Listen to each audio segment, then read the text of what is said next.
Well, hello. I'm going to welcome everyone to your City Hall.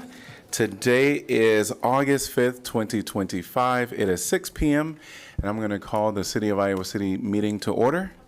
Roll call, please. Alter. Here. Burgess. Here. Armstrong. Here. Mo. Here. Saleh. Here. Teague. Here. Wyland. Here. All right. Well, we have a large room today, so we want to welcome you once again to your City Hall, and to those that are joining us virtually, welcome as well.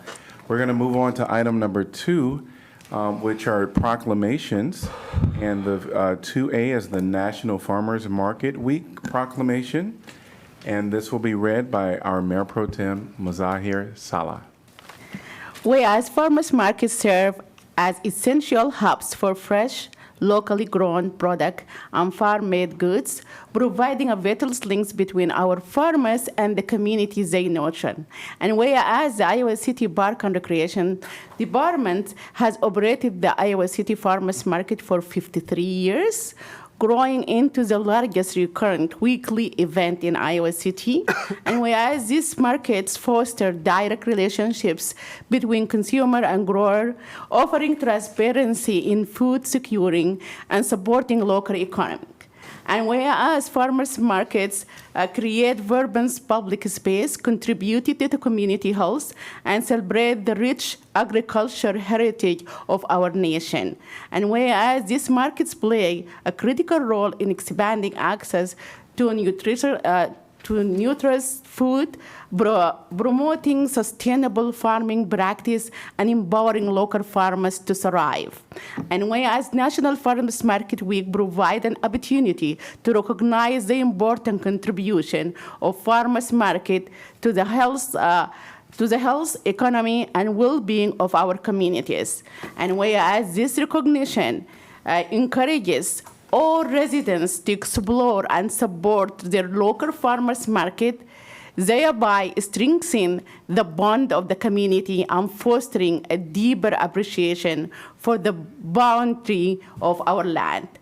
Now, therefore, I'm Zahar Saleh on behalf of Bruce Teague, Mayor of Iowa City, hereby proclaim the week of August 3rd to 9, 2025 as a National Market Week in Iowa City, and urge all the residents to join in this observance by visiting their local farmers markets, celebrating our agricultural heritage and supporting the farmers and vendors who bring fresh local product to our table. And here to accept is Bill Rain, Recreation Program Supervisor.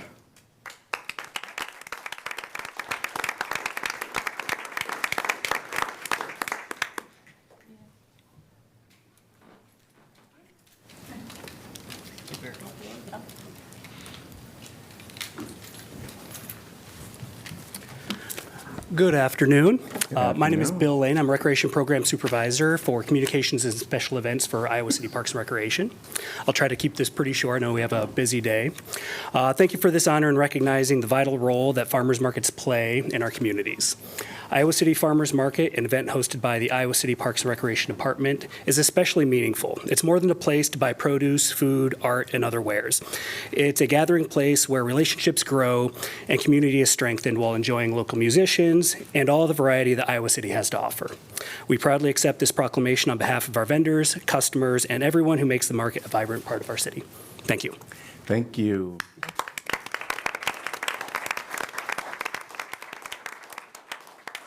I would also just like to add here that Councilor Alter and I will be at the farmers market this Saturday. So come to the farmers market, and we're going to be having a listening post. So bring your concerns to us, and please go to the farmers market. Yes, yes. All right, on to item number 2B, which is National Hispanic Heritage Month. Whereas each year the United States observes National Hispanic Heritage Month by celebrating the culture, heritage, and countless contributions of those whose ancestors were indigenous to Central America, South America, Spain, the Caribbean, and parts of North America. And whereas what was originally observed in 1968 as Hispanic Heritage Week under President Johnson was expanded by President Reagan in 1988 to cover a 30-day period starting on September 15th and ending on October 15th. And whereas September 15th was chosen because it coincides with the Independence Day celebrations of 5 Central American neighbors, as President Lyndon Johnson called them Costa Rica, El Salvador, Guatemala, Honduras, and Nicaragua. Those 5 nations declared their independence from Spain on September 15th, 1821. And whereas Mexico and Chile celebrate their independence also from Spain on September 16th and September 18th, respectively. And whereas the Hispanic population represent a wide range of nationalities and backgrounds, all of whom make a positive contribution to education, nonprofit, government, and business sectors, which reflect the remarkable diversity of the American people. And whereas we continue to acknowledge the Hispanic community members who have stayed in the struggle to ensure that everyone in this nation can contribute to their talents and have the opportunity to thrive. And whereas the Iowa City 2025 Latino Fest will take place on Saturday, August 16th at the Ped Mall in downtown Iowa City for approximately 12 p.m. to 9:30 p.m., and all are encouraged to attend. Now, therefore, I, Bruce Teague, Mayor of Iowa City, do hereby proclaim September 15th through October 15th, 2025, as National Hispanic Heritage Month, and encourage all to celebrate our unique and vibrant history and recommit ourselves to a shared future of a healthy, peaceful, safe, and welcoming Iowa City. And to receive this proclamation is Manny, who is the founder and director of the Latino Festival.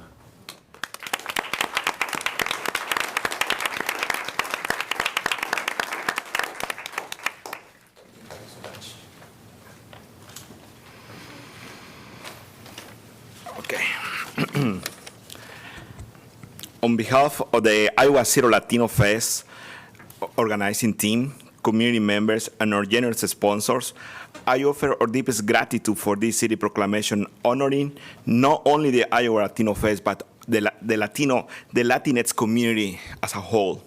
From his roots as a vibrant celebration showcasing Latino traditions to becoming an embracing space for diverse voices, the festival reflects the very spirit of our community. In recognizing the fest with an official proclamation, the city underscores a powerful message.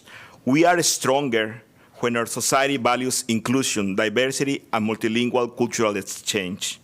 Our event is not just about music, dance, food. It is about creating a place where everyone feels welcome, regardless of background or language. This acknowledgement by the city helps reinforce the message that to thousands of attendees, diversity is not only to celebrate, it is essential. Thank you for supporting a vision of the Iowa City as a place where multicultural, multilingual communities flourish and where our strength lies in unity rather than uniformity. Thank you so much on behalf of the Latino and the Latinx community. And I hope to see everybody, to see all the celebration, because we are part of this community, because all the people, like just not in front of me, but all the people like is behind me. Thank you.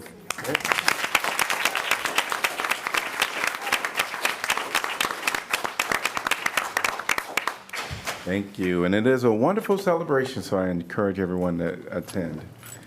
All right, we're going to move on to our consent agenda, which is items 3 through 8. Can I get a motion to approve the consent agenda, please? So moved, Alter. Second, Mo. All right, anyone from the public like to address the consent agenda? If you're online, please raise your virtual hand. Seeing no one, are you addressing something on the consent agenda? Public comment? We'll be back to public comment in 1 second. Yes. All right, seeing no one in person or online? Mayor, there are people online with their hands raised. I think Okay, I need to can't fix your, see yes, I need to them. fix that. All right, great. Will you just name, And allow them to Yes. speak. Anthony Houghton, Welcome, Anthony, and this is going to be for the consent agenda. Hi, I just wanted to drop a note and say that there isn't any audio on the Zoom. If you guys could unmute the speaker, that'd be great. Okay. We'll check into that. Thank you.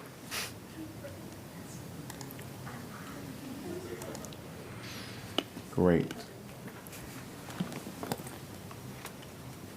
So we're going to take a, can we go on? Did you? Well, I'm sure Lily's checking on it, but I wanted to fix this. Okay. Thanks. We're going to take a moment to make sure that we have audio. All right.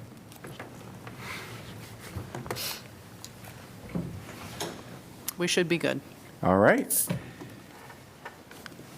So that was the only hand raised on the Zoom, so seeing no one in person or online. Council discussion. Roll call, please. Burgess, Yes. Harmson, Yes. Mo, Yes. Sala, Yes. Teague, Yes. Wyline, Yes. Alter. Yes. Motion passes 7-0. We are on to item number 9, which is community comment. The public comment is intended so that members of the public may be heard by council. Because community comment is for items not properly noticed on the agenda, council cannot engage in discussion or debate due to open meeting laws. Only in-person comments will be allowed for community comment, public comment for specific agenda items, which must be directly related to that agenda item, may be made in person or remotely. And so if it's on the agenda, you will be able to chime in and give public comment if you're online, but not for community comment on items that are not on our agenda. I want to see the hands of all of those that would like to give comments during this comment period. I see one here. I saw one other. Okay. Yes.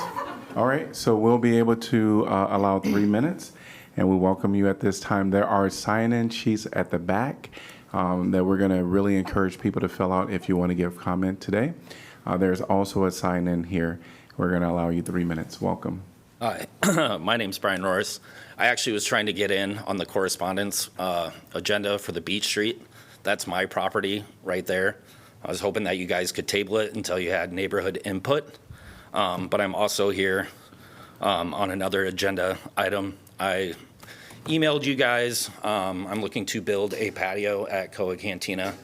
I just wanted to have public record stating that I would like some correspondence on your end. I know you guys can't comment here, but I just wanted to show up, put a name to the face, and let you guys know.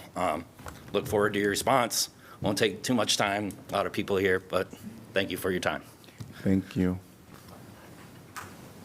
Anyone else want to speak during this time?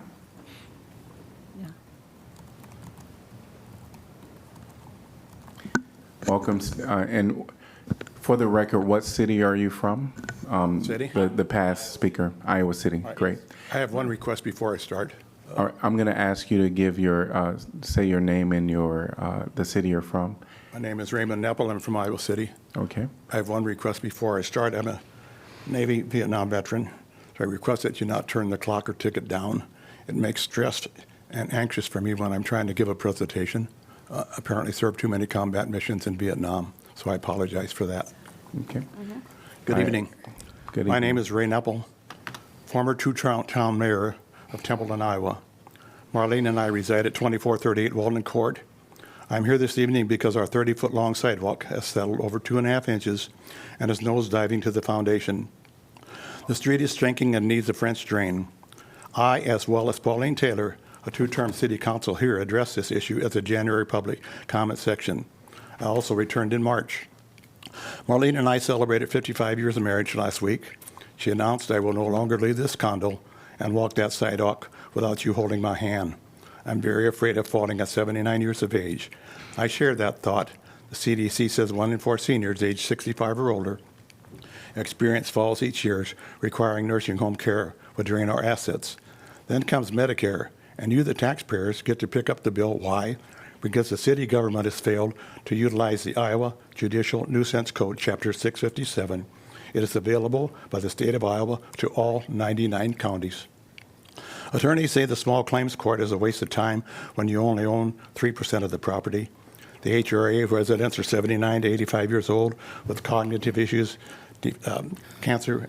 They're lucky if they get their pillbox filled every week, and yet we're asking them to come in and speak out. They're afraid. They will not talk to the condo directors in retaliation. As a victim of Vietnam, I request that all 26 condo owners be notified of the violation of the Iowa Code 657 nuisance code. A friend of mine emailed me a 2025 code of the nuisance code, and it reads as following.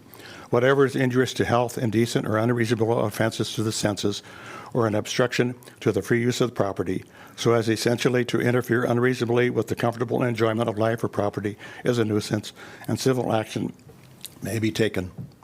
I received an email from the city manager dated May 28th, which reads, unfortunately, we are at a point of disconnect where you are seeking the city to act in a manner that we do not feel is consistent with our code and standard practice across the entire community.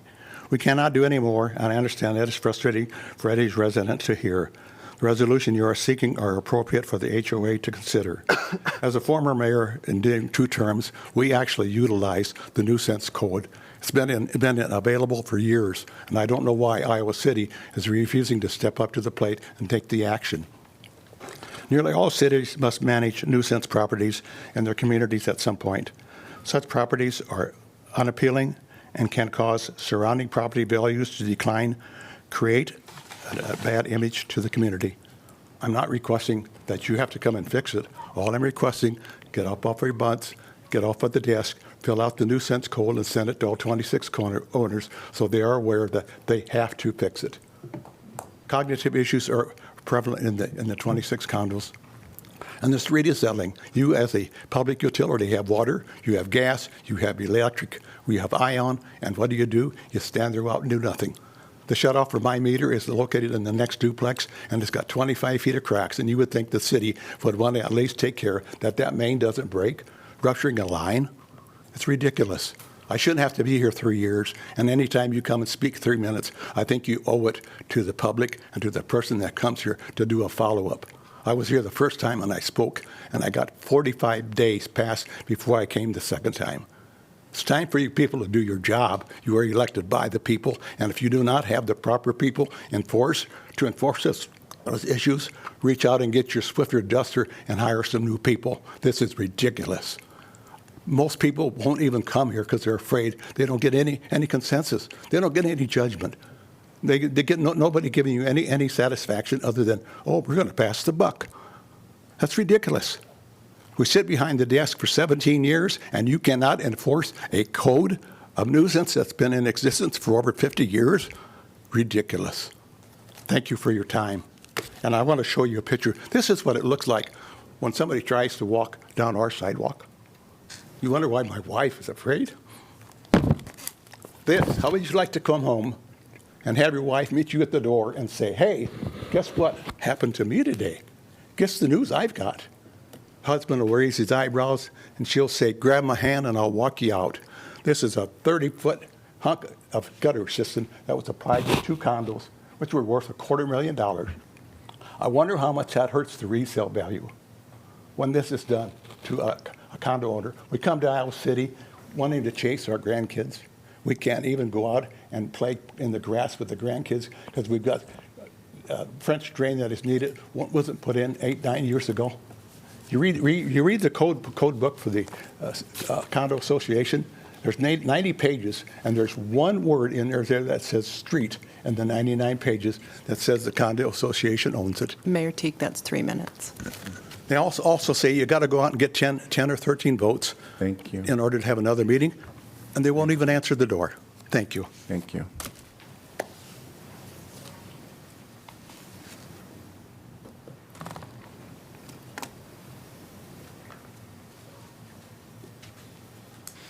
Welcome. Please state your name and city you're from. My name is Mary Gravitt, and I'm from Iowa City. And I brought up some, I talk to anybody in the community, and they always bring me their problems. So they have 3 problems that I want to discuss. the traffic problem. Trees that are planted near stop sign cause blind spots when the full leaf trees the full leaf trees to drivers of cars and minivans. The drivers are forced to pull almost into the intersection to see crossing traffic. In the winter, this is no problem because the trees are bare, and pruning would help with this. And the next thing is citizens' mental health. Residents say phrases like, "What is wrong with us?" or "This is not the American I grew up in." The answer lies in Lawrence Reed's The Nazis, A Warning from History, available in book form, DVD, or on YouTube, and in the Iowa City Public Library. Reese received the Peabody Award in 1997 for the DVD. It will help answer several pertinent questions troubling residents of Iowa City and what has happened to America. The book is, like I say, it's available, and it has the information. Another question that's troubling the minds of Americans, and especially Iowa City, and since I'm only dealing in Iowa City, is where did Jeffrey Epstein get his money? The answer is simple: money laundering. Epstein and his partner of 15 years made millions by flipping mansions for Russian oligarchs until the deal went bad and the partnership dissolved. And today, they're getting, what do they say? Well, Bill Clinton and his wife, they have to go to court, and all the other people supposed to be involved in it. Okay. Epstein went to be murdered while under U.S. custody, and Epstein's partner went into politics as a hotelier and a Bitcoin merchandise. He's selling and selling out. And it is all so simple and worry-free. And the last thing are the bus shelters. Finally, what happened to the $100,000 that was set aside for bus shelters by the city of Iowa City? And we have a disabled population, a heavily disabled, and old people like me who need the bus shelters. We have bad weather, and you can't stand under a tree in Iowa City and think that you're going to be safe. Now, as to these bus shelters promised, I have some witnesses here right in the court that was working for the city at the same time. So where's that money? Thank you. Thank you.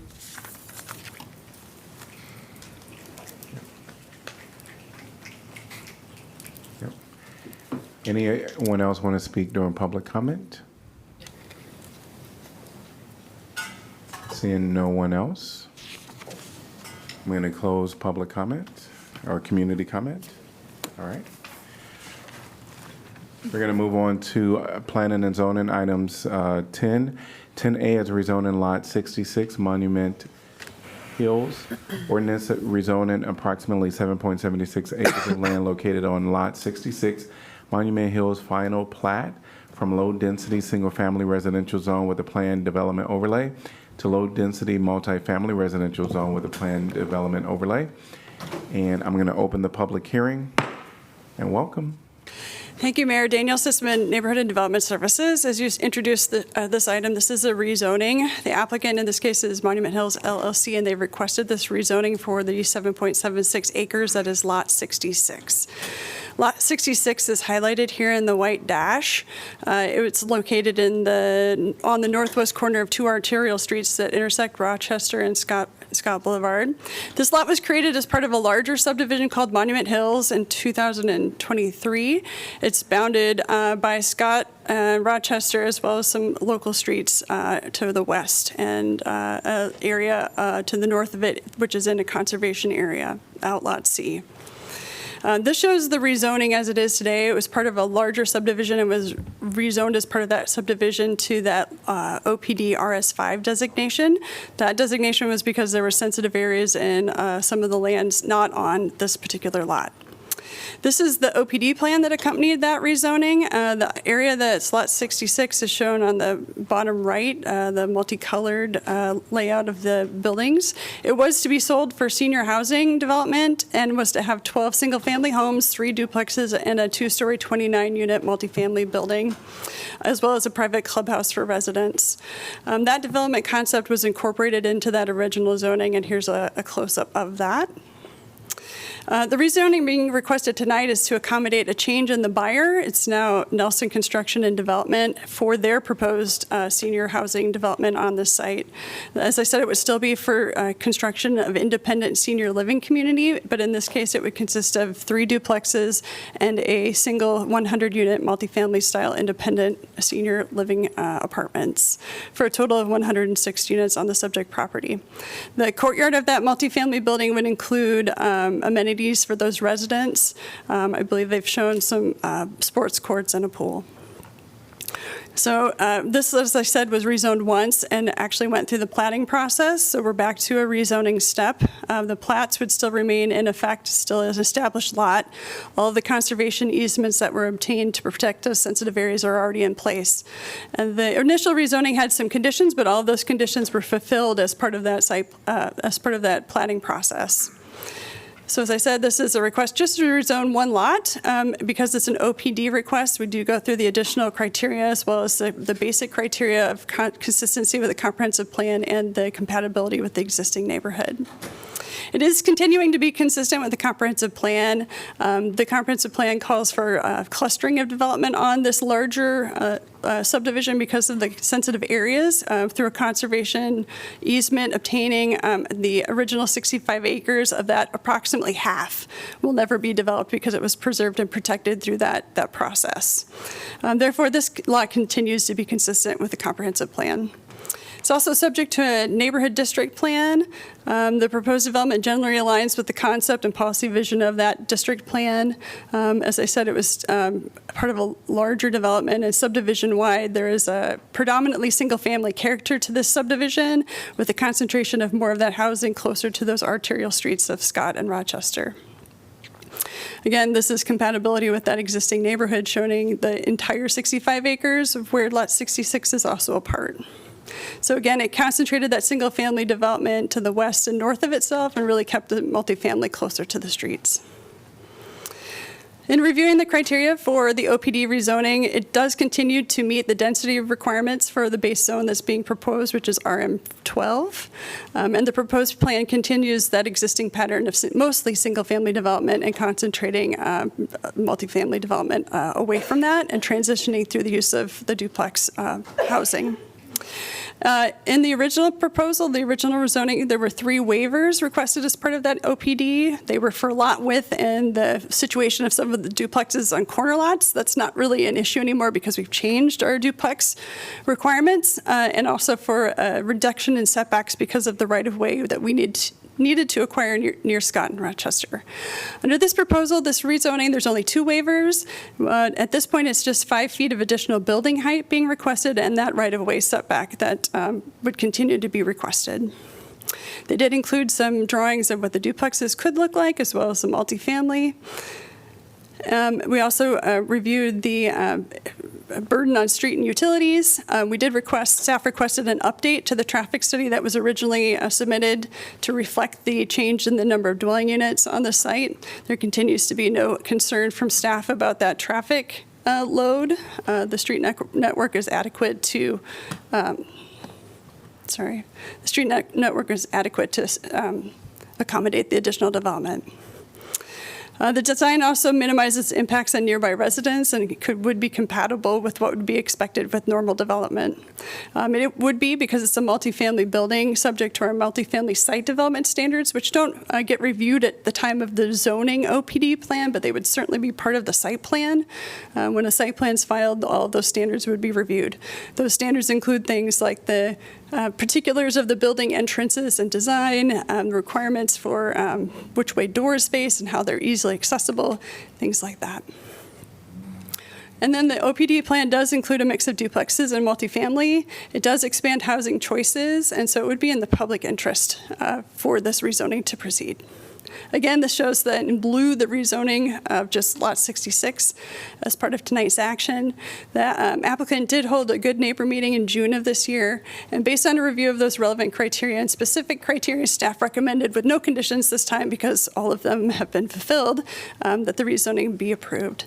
And at its June 18th, 2025 meeting, the P&Z concurred with that opinion and also recommended approval. Happy to answer questions.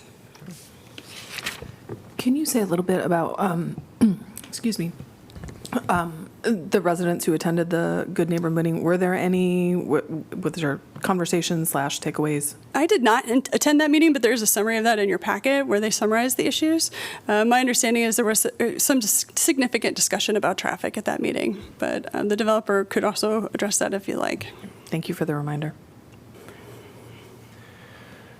This particular replatting rezoning is not actually impacting the sensitive areas. The sensitive areas were in the original plat, right? Correct. They were already secured in the conservation easements. They're mostly to the north of the site, so that's already been fulfilled. And does that include Harvest Preserve or adjacent to it? Harvest Preserve is its own, I don't want to say development, it's its own reserve. It's not part of the original plat at all. It was land transferred from some of that ownership, but it was not part of Monument Hills. Okay, thank you. Hearing nothing else, thank you. Anyone from the public like to address this topic? If you're online, please raise your virtual hand and I'll acknowledge you. If you're in person, please step up. Hello. Hi there. Yes. Mike Welch with Shoemaker and Holland. I'm representing Nelson Construction and Monument Hills. Yep, Sign in. so this is a part of the development team, so we're not going to start the clock on you. Welcome. Okay, thank you. I wasn't aware you wanted to speak, but I should have offered it to you. Oh, that's okay. Just wanted to make sure if anyone had any questions that you knew we were here to answer them, and but otherwise, I don't really have anything else to add other than what Danielle told you already. So. Just a real quick question. If we approve this, and if Danielle, if I missed this in your presentation, I'm sorry, but do you have a rough timeline for when you think things would, because I know that property had kind of started and then stopped and now it'll start again. So just out of curiosity, what do you see as the timeline? Yeah, so our next step, if you approve, would be to work with staff on site plan approval. And I think just given the time of year we're at, we would probably work on that through the winter with a spring start. Okay, thank you. Yep. All right, thank you. Thank you. All right, anyone like to address this topic? If you're online, please raise your virtual hand. If you're in the room, please step forward. Seeing no one in person or online. Council, are you all inclined to vote with P&Z recommendation? Yes. Okay. I'm going to close the public hearing. Could I get a motion to give first consideration, please? So moved. Mo. Second, Sally. All right, council discussion. Honestly, I'm glad that it's taken back up. It was, well underway, and then it just stopped. And to have more choices for the senior citizens in our area is a good thing. Yeah, it's a good location for that, too. Mm-hmm. Roll call, please. Harmson? Yes. Mo? Yes. Sala? Yes. Teague? Yes. Wyline? Yes. Alter? Yes. Burgess? Yes. Motion passes 7-0. Item 10B, rezoning North Governor Street. Ordinance conditionally rezoning approximately 5.49 acres of property located between North Governor and North Dodge Streets from medium-density single-family residential zone, high-density single-family residential zone, medium-density multifamily residential zone, a multifamily residential zone to high-density single-family residential zone with a planned development overlay for approximately 0.17 acres, and to medium-density multifamily residential zone with a planned development overlay for approximately 5.32 acres. And this is a motion to pass and adopt. Could I get a motion, please? So moved. Mo. Second, Burgess. All right, moved by Mo, seconded by Burgess. Anyone from the public like to address this topic? If you're present, please raise your virtual hand. All right, I see 2 present. And then if you're online, please raise your virtual hand, online, virtual. And then if you're in person, please come forward.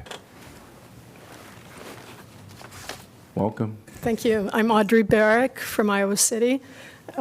First, thank you to Mayor Teague and members of the City Council for your service and dedicated work. You have difficult jobs.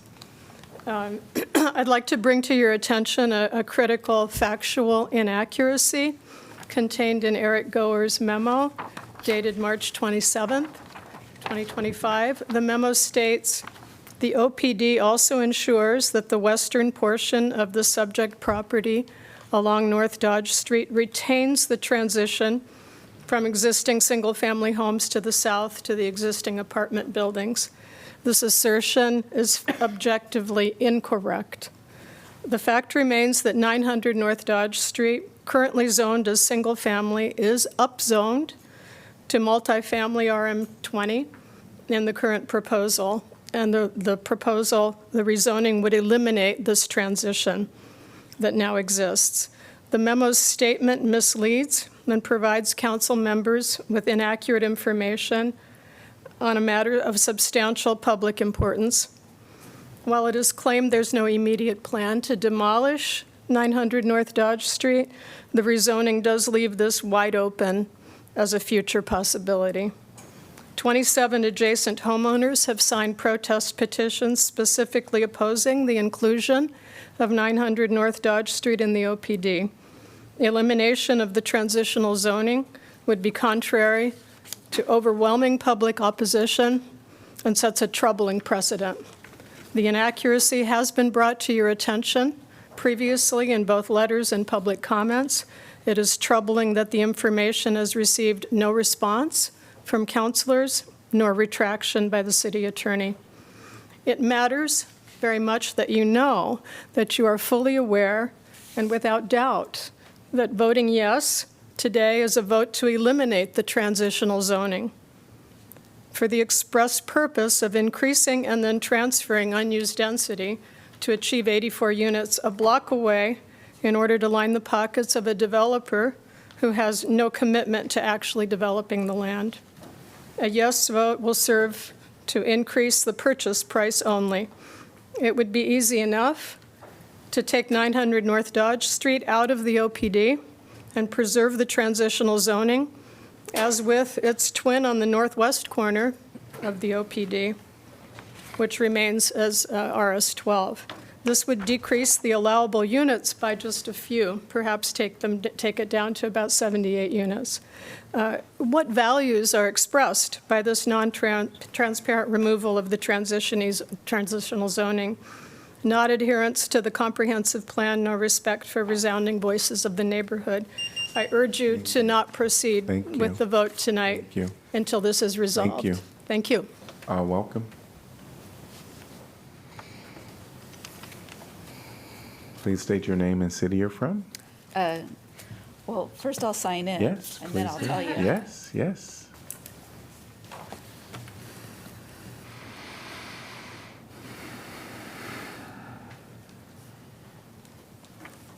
Welcome. Okay, Sharon DeGraw, Iowa City.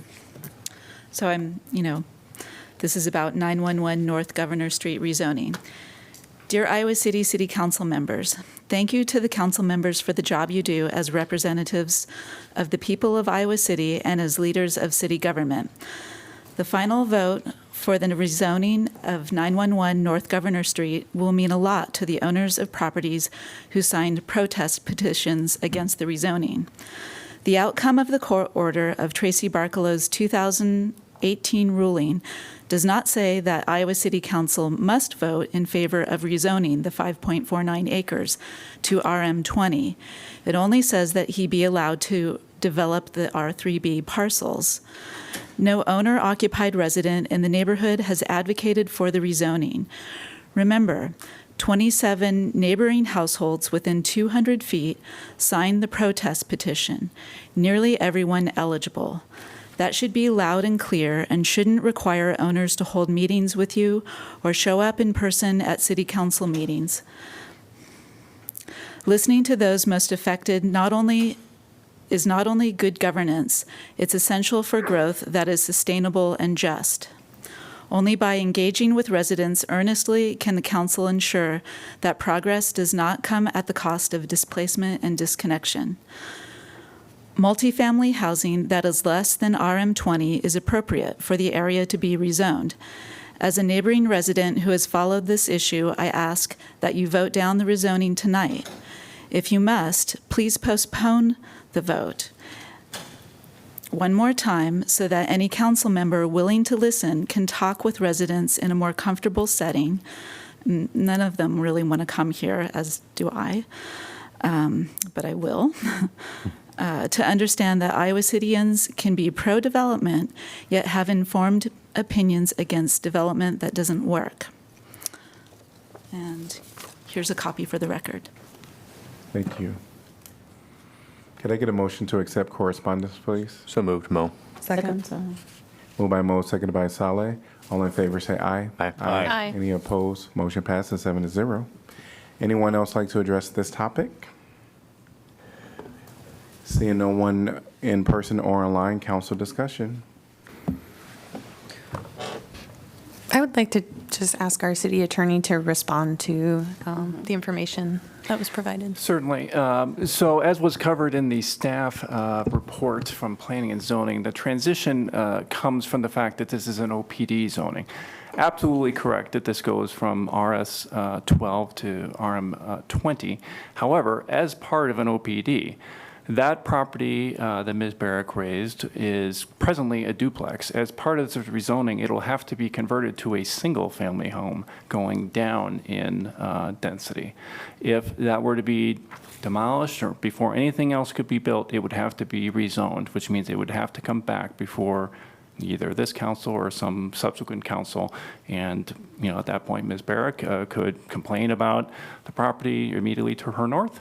And then it would be up to that council to decide whether it's an appropriate transition or not. Mm-hmm. Thank you.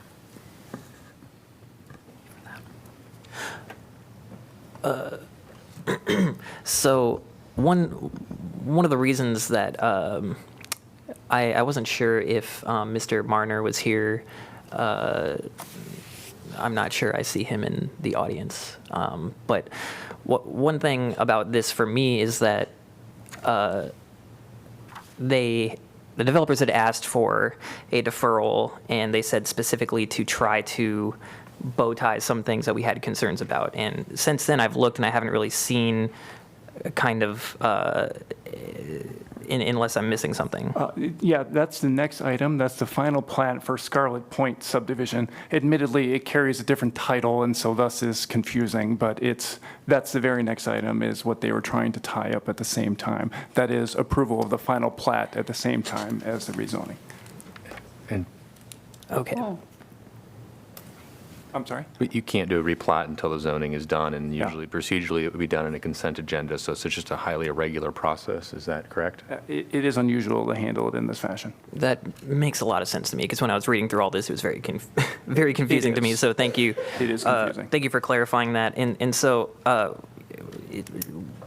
for me, when it comes to this, like the amount of community members that are coming in and saying, you know, some concerns need to be addressed, and I would like to, in an informed manner, be able to go and read through that and meet with folks before making a vote on this. So I would ask that we defer just so I can do my due diligence until the next meeting, if that's agreeable for everybody, because I wouldn't feel comfortable at this moment not having gone through, because of my own admitted ignorance when it comes to this, because this is highly irregular. That makes me feel better. But that's what I would say as of now. I think we can defer it. We've been deferring it, and the more we defer it, it's good. Yeah. I don't hear a motion yet on the floor. I could make one. Okay. If I do this procedurally wrong, tell me. Oh, you're good. Okay. I would like to move to defer this for the next meeting, so I would feel more comfortable voting yes for this after looking, wanting to make sure that I'm properly informed when it comes to this decision, because I've had many meetings with so many neighbors about this, and I don't want to not do due diligence by them. So I would like to do that, please. I'll second the deferral. Okay. Motion moved to defer to August 19th by Councilor Wineline, seconded by Mayor Pro Tem Salah. Discussion? In honesty, we waited for an irregular kind of way to do that at the developer's behest, so I'm perfectly fine deferring it due to the neighbors and to council to become better informed, so. Any other comments? Roll call, please. Mo? Yeah. Sala? Yes. Teague? Yes. Wyline? Yes. Alter? Yes. Burgess? Yes. Harmson? Yes. Motion passes 7-0. Could I get a motion to accept correspondence? I think we already had that motion, Mayor. We did that. Well, that was a motion for, Oh, for the additional, I'm And then sorry. there was correspondence in the packet. So. So move. moved by Saleh. Saleh. Second, Burgess? All right, all in favor, say aye. Aye. Aye. Any opposed? Motion passes 7-0. We're on to item 10C, which is final plat, Scarlett Point Subdivision, resolution approving final plat of Scarlett Point, a subdivision of lots 8, 9, 10, 11, and 12, Bacon subdivision, and lots 49, 50, and 51 of subdivision of Southeast Quarter Section 3-T79N, R6W, Iowa City, Iowa. Can I get a motion to approve, please? This is supposed to defer it, right? Because Yes, if I mean, you can do the motion and then the second, and then it would be appropriate to have an additional motion to defer, given the last deferral. Because it's on the agenda. Yes. Right. So can I get a motion to approve, please? So moved, Harmson. Second, Mo. All right. I'd like to make a motion to Motion. defer. Second. Defer to the 19th? Yes, please. Second. So moved by Mo, seconded by Alter. Roll call. Any discussion? Roll call, please. Sala? yes. Teague? Yes. Wyline? Yes. Alter? Yes. Burgess? Yes. Harmson? Yes. Mo? Yes.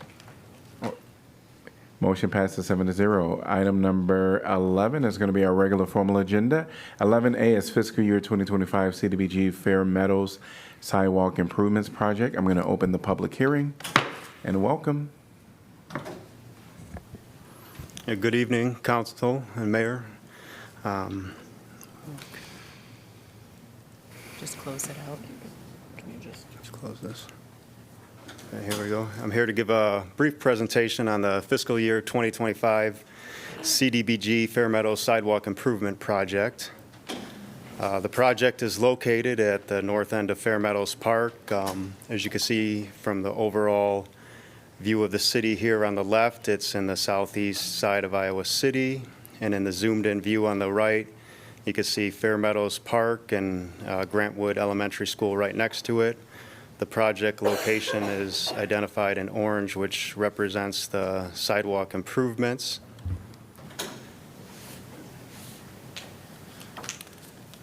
This slide shows the existing conditions. Right now, there are no sidewalks around the Western Road cul-de-sac right here.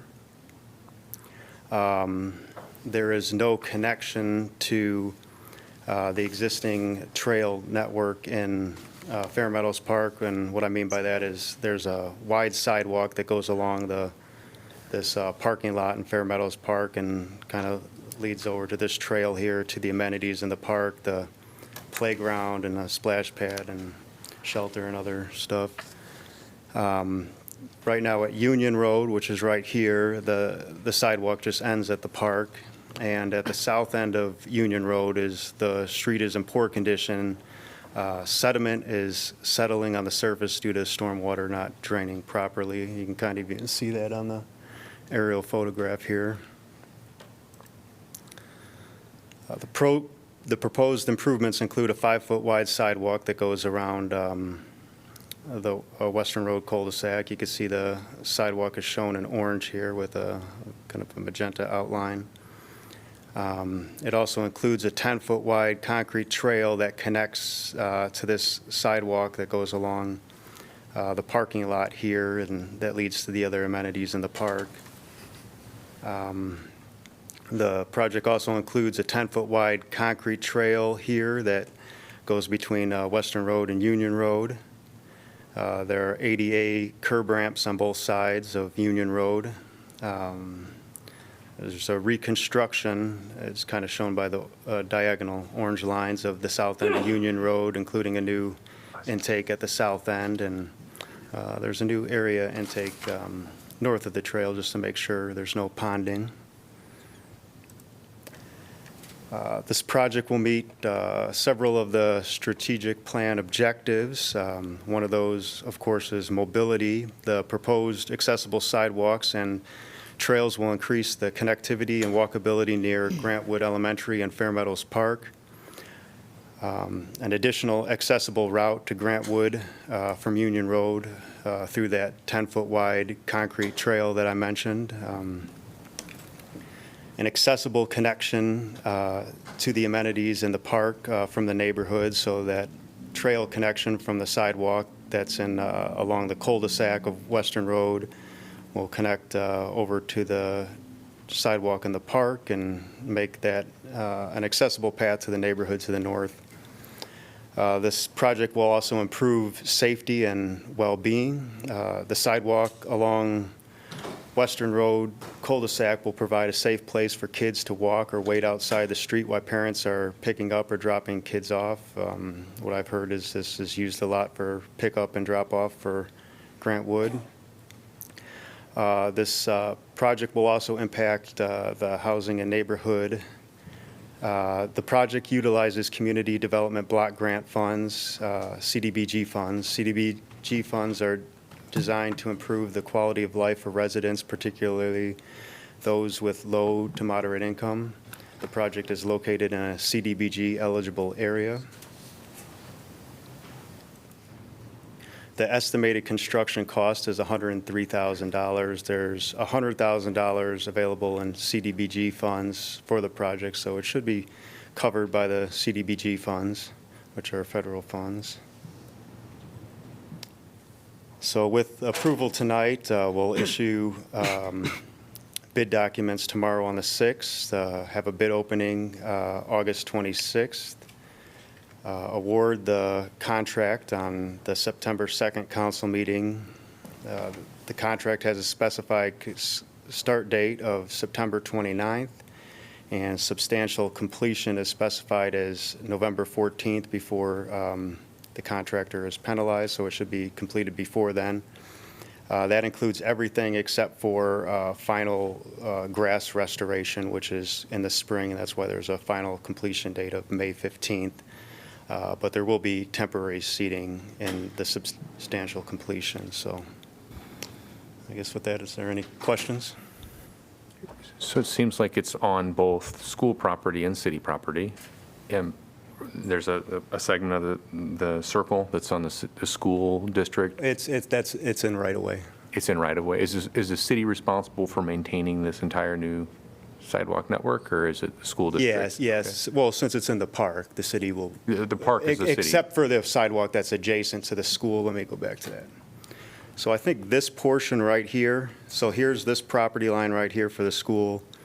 So I think this portion right here from the schools will be the school's responsibility, since they're the adjacent property owner. And did the school coordinate the timing of it? It feels a little strange to be doing a sidewalk project right when school starts. Yeah, so the CDBG funds are time sensitive, so we had to spend those. And so we did talk to the school about it, and their preference was to do it as soon as possible. Get it done and deal with the mess? Well, yeah. Okay. So, yeah, and I think they plan on replacing their driveway right here during that same time. Okay. When I talked to them. Thanks. Just on that same slide, looking at the route for the 10-foot wide trail, it looks like you're not going to be impacting those two larger trees. Is that correct? That's Those will correct. still stay in place? Yep. Okay, thank you. I would just like to say that I'm excited about this because in the past with clients with disabilities, we've always gone to this park, and this would have made it a lot easier for them. So I just, yeah, very cool to see. Hearing no other questions, thank you. Thank Anyone from the public like to address this topic? If you're online, please raise your virtual hand. Seeing no one in person or online, I'm going to close the public hearing. Can I get a motion to approve, please? So moved, Mo. Second, Burgess. Council discussion. Roll call, please. Teague? Yes. Wineline? Yes. Alter? Yes. Burgess? Yes. Harmson? Yes. Mo? Yes. Sala? Yes. Motion passes 7-0. 11B, Iowa River Power Company, Iowa River Powerhouse Dam Repair Project. Resolution approving project manual and estimate of cost for the construction of the Iowa River Powerhouse Dam Repair Project. Establishing amount of bid, security to accompany each bid, directing city clerk to post notice to bidders, and fixing time and place for receipt of bids. I'm going to open the public hearing, and welcome. Hi, John with the Water Division. So I'll go through this presentation on the rehabilitation of the Iowa River Powerhouse Dam, also known as the Coralville Mill Dam. This is a photo I found on the Coralville Public Library site that I'm pretty sure is the correct dam, but it's hard to tell because it was undated. But the Powerhouse Dam is shown up there in red. It's over by the Iowa River Power Restaurant in the Peninsula Park, or Peninsula Wellfield, or the Thornberry Dog Park, lots of names. And it's not the Burlington Street Dam, which is further downstream. These low-head dams do form pools in our Iowa River, which are useful and necessary for our collector wells. So those collector wells collect alluvial aquifer water. Alluvial aquifer water just means the water that is recharged into the ground from the river. So we have these radial collector wells essentially have a large caisson and then screens that radiate out from them in that sandy outwash in this double oxbow configuration. So the head that is able to be maintained in those pools helps push that water into those aquifers so that we can draw that water into our wells. By using the alluvial aquifer, we get really good source water that has very low turbidity and dissolved organic carbon, which allows us to add fewer chemicals and improves the taste and odor of the city's water. So that is, at least for me, the main purpose of these dams. Some background, the original Powerhouse Dam was built as a timber crib dam, so that's a little schematic of what that is. It's essentially a bunch of large oak timbers that they fill with rock, and that helps impound the water above it, and then you get that head difference, which then drives a water wheel, which then they use for a grist mill. So I couldn't find all the exact dates for it, but at some point the timber crib was capped and filled to become the concrete dam we know today. And we also did a rehabilitation project during the construction of the water treatment facility because, again, a lot of the built infrastructure and the water plant Prairie Park depends on that upper pool level. It also has a pedestrian bridge over the top. As far as I can tell, the catwalk over the dam has existed since the 1910s. Thank you, Irvin Weber, for your video. I'm not sure when the pedestrian bridge was built, but it seemed to be around the 2008 era. So we've been inspecting this dam. We've done that twice now, and it has some defects that need to be rehabilitated so that it maintains its integrity. So those are essentially voids. So when it was originally filled and capped, there's still some voids underneath that need to be filled. So that's kind of like a pumped mortar that needs to go into the dam to fill it in. Shallow spalling, and it's basically potholes on the dam that need to be patched over, and then just general repair and removal of debris. So some of the bridge abutments and whatnot do have some spalling or erosion on the sides, so you can kind of see all those little colored circles on there indicate different defects found by the dive inspection that will be part of the rehabilitation effort. So the scope is to make these repairs and rehabilitation, no changes to the existing structure that would impact any flood levels. It's just a straight repair of what's existing. There's a couple ways that the contractor can access the area, either through the Peninsula neighborhood, or we've discussed with the city of Coralville using some of the land up to the north so that they could launch a barge and then anchor that out of the area. During the project, obviously, if there's any high flows expected from the Coralville Dam, we'll have to make sure that the contractor vacates the area, removes anything that could be washed away. And there will be some intermittent impacts to the pedestrian traffic during the work, but there won't be any like long-term closure of the bridge or the trail system. So the anticipated schedule, we have a couple windows since we're getting late in the year. We're not exactly sure what is on the plate of the individuals or contractors that do this work because it's kind of niche. So a lot of times they're all over the country and you kind of have to get just budgeted in when you can. So we have a couple construction windows. But once they start work, we want the work to be complete within 90 days. Our estimated construction cost is $675,000. And Aline and I are your contacts. Any questions?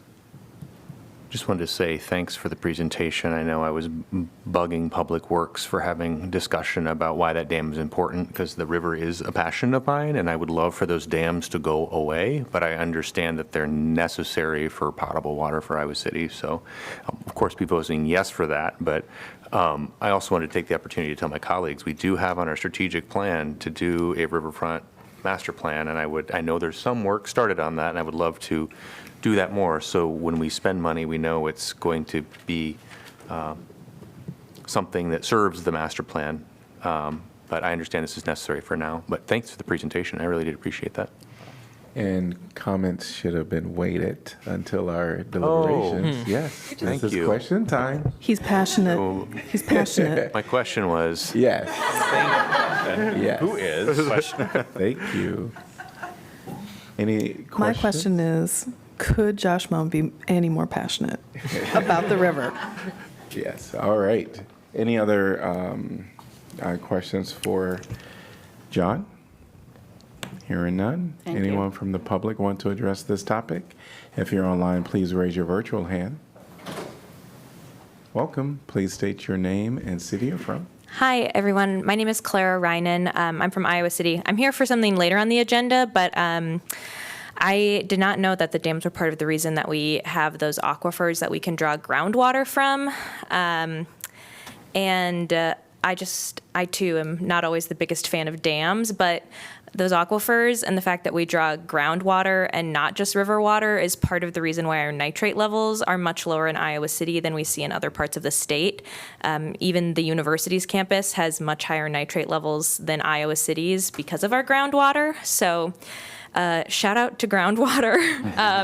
And you learn something new every day. And so, yeah, fund groundwater, fund the dam. Thank you. I'm going to have you sign in, please. Thank you. Anyone else like to address this topic? Welcome.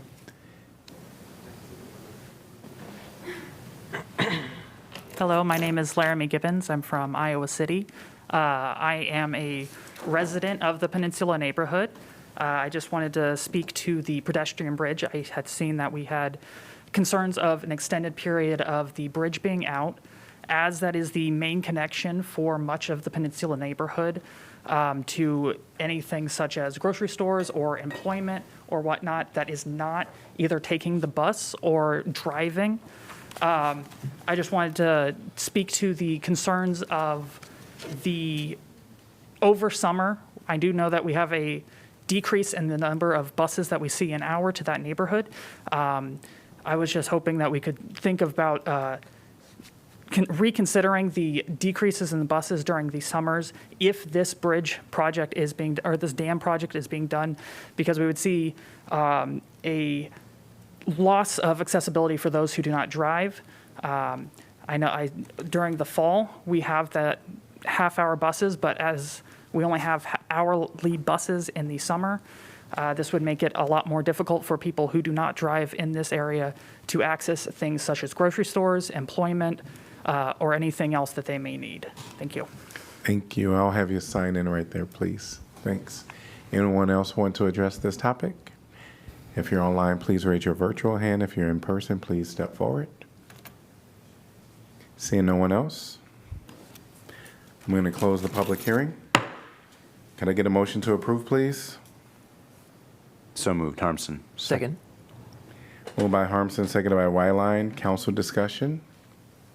Can we ask John what intermittent means for bridge closure? Anyone else? We do that? Intermittent means less than a day, so probably like a few hours here and there as they're moving material. So if they take the Peninsula neighborhood route, they might need to drive trucks up to their staging area on the trail, but we have provisions in the plan set to make sure that there's still a way for pedestrians to get around. Essentially, we said even if you do try to close the trail, people are just going to go around you, so we need to accommodate that. So. Okay. Great. Thank you. Thank you. All right. Council discussion continues. Hearing nothing. Roll call, please. Wyline? Yes. Alter? Yes. Burgess? Yes. Harmson? Yes. Mo? Yes. Sala? Yes. Teague? Yes, motion passes 7-0. Item 11C, sale of eastern half of Outlot C, Industrial Campus, resolution authorizing conveyance of eastern approximate one half of Outlet C in Iowa City Industrial Campus. I'm going to open the public hearing and welcome. Yes. Yeah, thank you, Mayor and Council. So for approximately 15 years, the city has owned and marketed industrial property on the southeast side of Iowa City. It's the 420th Street corridor. We bought that property, and then we subsequently invested in roadways, utilities, and railroad infrastructure. And the whole attempt was to bolster our industrial sector and both preserve and add employment opportunities and ultimately increase the tax base for the benefit of the entire community. We have approximately 40 acres remaining for sale, and the agreement before you is for half of that amount, approximately 20 acres. The sale is proposed to PJP Holdings, which is a company out of Ohio, and they propose to build a rail-served facility that will operate in the packaging industry. They will serve both local and regional customers out of that site. The sale price is dependent on the final platting process, which still has to take place, but assuming 20 acres at $1.25 per square foot, we're looking at just over $1 million for a sale price. Happy to answer any questions. Hearing none. Anyone from the public like to address this topic? If you're online, please raise your virtual hand. In person, please step forward. Seeing no one in person or online, I'm going to close the public hearing. Could I get a motion to approve, please? So moved. Alter. Second, Mo. Council discussion. Roll call, please. Alter? Yes. Burgess? Yes. Harmson? Yes. Mo? Yes. Sala? Yes. Teague? Yes. Wyline? Yes. Motion passes 7-0. We're on to item number 11D, sale of lot of domestic violence intervention program, DVIP. Resolution authorizing conveyance of lot 10, Leiterman Subdivision, Part 8, located on Kenneth Street. I'm going to open the public hearing and welcome. Hi, thank you, Mayor, council members. I'm here today to present the sale of city-owned land to Domestic Violence Intervention Program, DVIP, for the development of supportive housing for individuals and families fleeing domestic violence. This is a project that is going to happen because of Home ARP funds, and if you remember, Home ARP is the funds that it's intended to those experiencing homelessness or at risk of homelessness or fleeing domestic violence. This project aligns with the city goals, with the city's broader commitment to equitable and inclusive housing using innovative partnerships. We bought this land back in 2018. If you remember, we looked at the former land banking guidelines that we had that considered things like, is the land in line with the comprehensive plan? Is it zoned appropriately? Is it close to transit? Does it have neighborhood amenities like parks, schools, commercial centers? Is it served by utilities? Is it not in the floodplain? And basically, is it free of environmental contamination? It's not blighted, and it's suitable for housing. This land met all those criteria. By transferring this property, the city is leveraging public asset to support deeply needed housing with building services. We will partner with DVIP. They have deep experience in serving survivors of domestic violence. They'll provide case management, trauma-informed care, and long-term support for residents. We're recommending that the city proceed with the sale of the property. Earlier, when we received the purchase agreement, we approved a resolution of support that we enter agreement with DVIP for $270,000 for the cost of the land. We will put a mortgage upon sale. When we close, we'll put a mortgage for the lifetime of that compliance period. This action is consistent with the council direction to use city resources strategically to expand supportive, affordable housing options. And I wanted to take a look at the timeline. You know, often affordable housing development is complex. It takes time, it takes patience. You have to wait for the right opportunity for that at the right time. Development must be sustainable, and typically it involves many funding programs and partners in order to reduce the debt so that you can offer a lower rent and you can maintain the property successfully. So back in 2017, you created the Affordable Housing Fund, and one of those items that set aside was a land banking, kind of like what we call opportunity funds today. We purchased Lot 10 in the Lindemann subdivision. It's one lot, and it can accommodate 6 townhome type development. We did a resolution of support. The state came out with a home ARP application. We've already allocated our home ARP funds that we got directly through the HUD, but these are the funds coming through state, and they opened up a funding round. We worked with DVIP. They applied. We approved that resolution of support for the DVIP application to IFA back in 2024. And then in July of 2025, DVIP was successful, and they signed an agreement with IFA for the funds for over $2.4 million.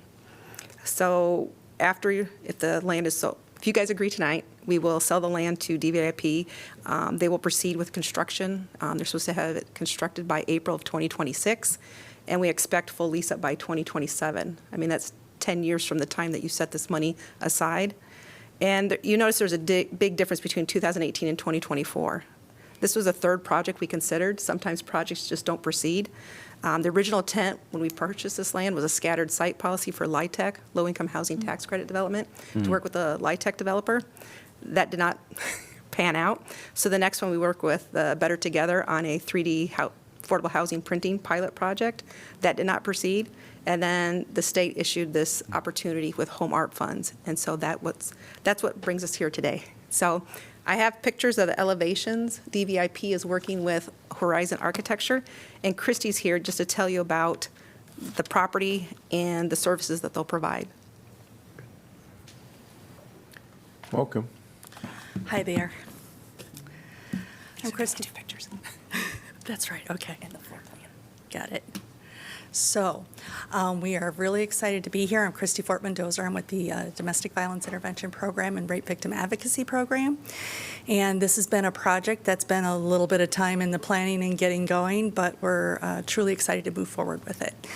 And hope that this vote and collaboration with the City of Iowa City will create 6 townhomes that will assist low-income families who are victims of domestic violence and have recently sought emergency shelter or services and are eligible for low-income housing support. And we are really, really lucky in the grant that we received, that not only is it $1.7+ million for the construction itself, that we also have a significant amount of funding that's been set aside for 6 years of services. And so that gives us a chance. It covers the cost of services and the cost of the running of that program for the first 6 years, and allows us to build the background and the backup funds to maintain that project over time and move it forward in a positive way. Some of you have heard us talk that you know that this is part of a larger plan for us that included the building of our new shelter that opened up in November. It includes this project for families, but we also have a plan in the future for apartments for single individuals who are also in the same boat. So this is phase 2, and we truly appreciate your partnership with the City of Iowa City. I have with me 2 of our board members, Mike Nolan with Horizons. Is there anything that you want to add before I jump? I'll just be here to answer questions. All right. And I've also got Jerry Falla over here, who's also on our board. They have been, I just want to say thank you to them and our other building committee members who have really been a force of support in all of this change and development in support of victims of domestic violence and sexual violence. Happy to hear any questions. I'd like to learn more about the feasibility of moving from concept to operation in April 2026. And I guess some of that's kind of your business, but also because it's ARP funds, I also understand that there are very rigid strings attached, and wanted to know what the exposure for both you and the city are if you can't meet that deadline. Yeah, I'd be happy to address that, and thank you for the question. So, as you well noted, that's a pretty tight timeline. And winter. Christy came to us and said, can we get this done? I say, absolutely we can. We actually have leaned forward a little bit, so we're starting with a model that we built previously, and we're going to be adapting it to the site. We've got our team put together, we're already looking at the site and getting ready to go. Our timeline from this point forward is we'll go to the board, get official approval to proceed next week, and then we've got about 5 weeks to get the model adapted and then get site plan put together so that we can get out for bidding. That'll get us through about October for the end of bidding, and then looking about 30 days pre-construction period with going in for foundations in November. Given the models are built to be fairly straightforward, fairly easy to build, so we look at about a 5 to 6 month construction period with that. So we're looking at probably end of April for a final closeout on it. But yeah, we've been thinking about that very carefully, and doesn't keep me up at night all the time, but I think we have an actionable plan forward. What are the risks if you can't meet the deadline? Are there, I mean, is it just an ambitious goal, or is the state clawback funds? No, at this point, Will you please? Yeah, Yes, go ahead. thank you. At this point, what we've learned from IFA is that they do have some flexibility for post the deadline of having all funds spent down. The April 26th deadline that we've set for ourselves is actually before the deadline that we have with the state of Iowa. And so we have some flexibility coming into it. We've been told we can have up to an additional year. Okay.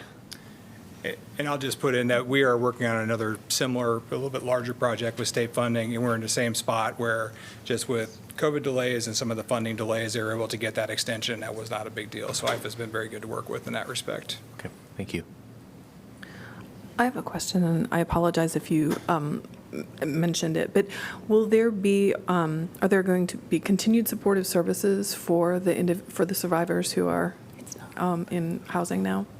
Yes, and so the goal of the services is to continue that throughout the entire time that they are living in that residence.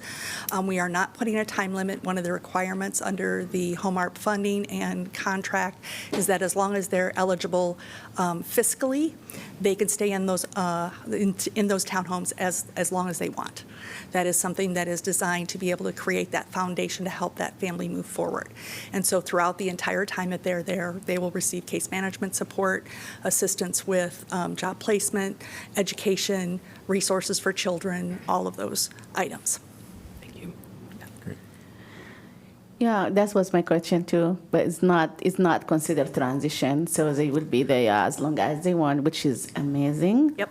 My other question is this like also going to be like income-based kind of things, like you charge them any rent based on income, like Yeah. 30% or something like that? Yeah, it will be 25 or 30%. That's something that we're still kind of working through the numbers on what's the lowest that we can have it at, because our Sure. goal is that this is an opportunity for a launching forward, and that you can't have that unless you have a specific amount of time that supports it. So, Sound amazing. Thank you for doing that. you bet. It's not our first time running a transitional housing program. We had a partnership with the federal government. You can only have it for a certain amount of time, and we had it for the full 6 years. And there were some limitations that I'm excited we won't have with this project. Great. Thank you. Great. Hearing no other comment or questions, anyone from the public like to address this topic? If you're online, please raise your virtual hand. See no one in person or online, I'm going to close the public hearing. Can I get a motion to approve, please? So moved, Alter. Second, Mo. All right, council discussion. Seemed like a great opportunity for our community and for a property that we've had for a long time. Yeah. Yes. Yes. Roll call, please. Burgess, Yes. Harmson, Yes. Mo, Yes. Sala, Yes. Teague, Yes. Wyline, Yes. Alter. Yes. Motion passes 7-0.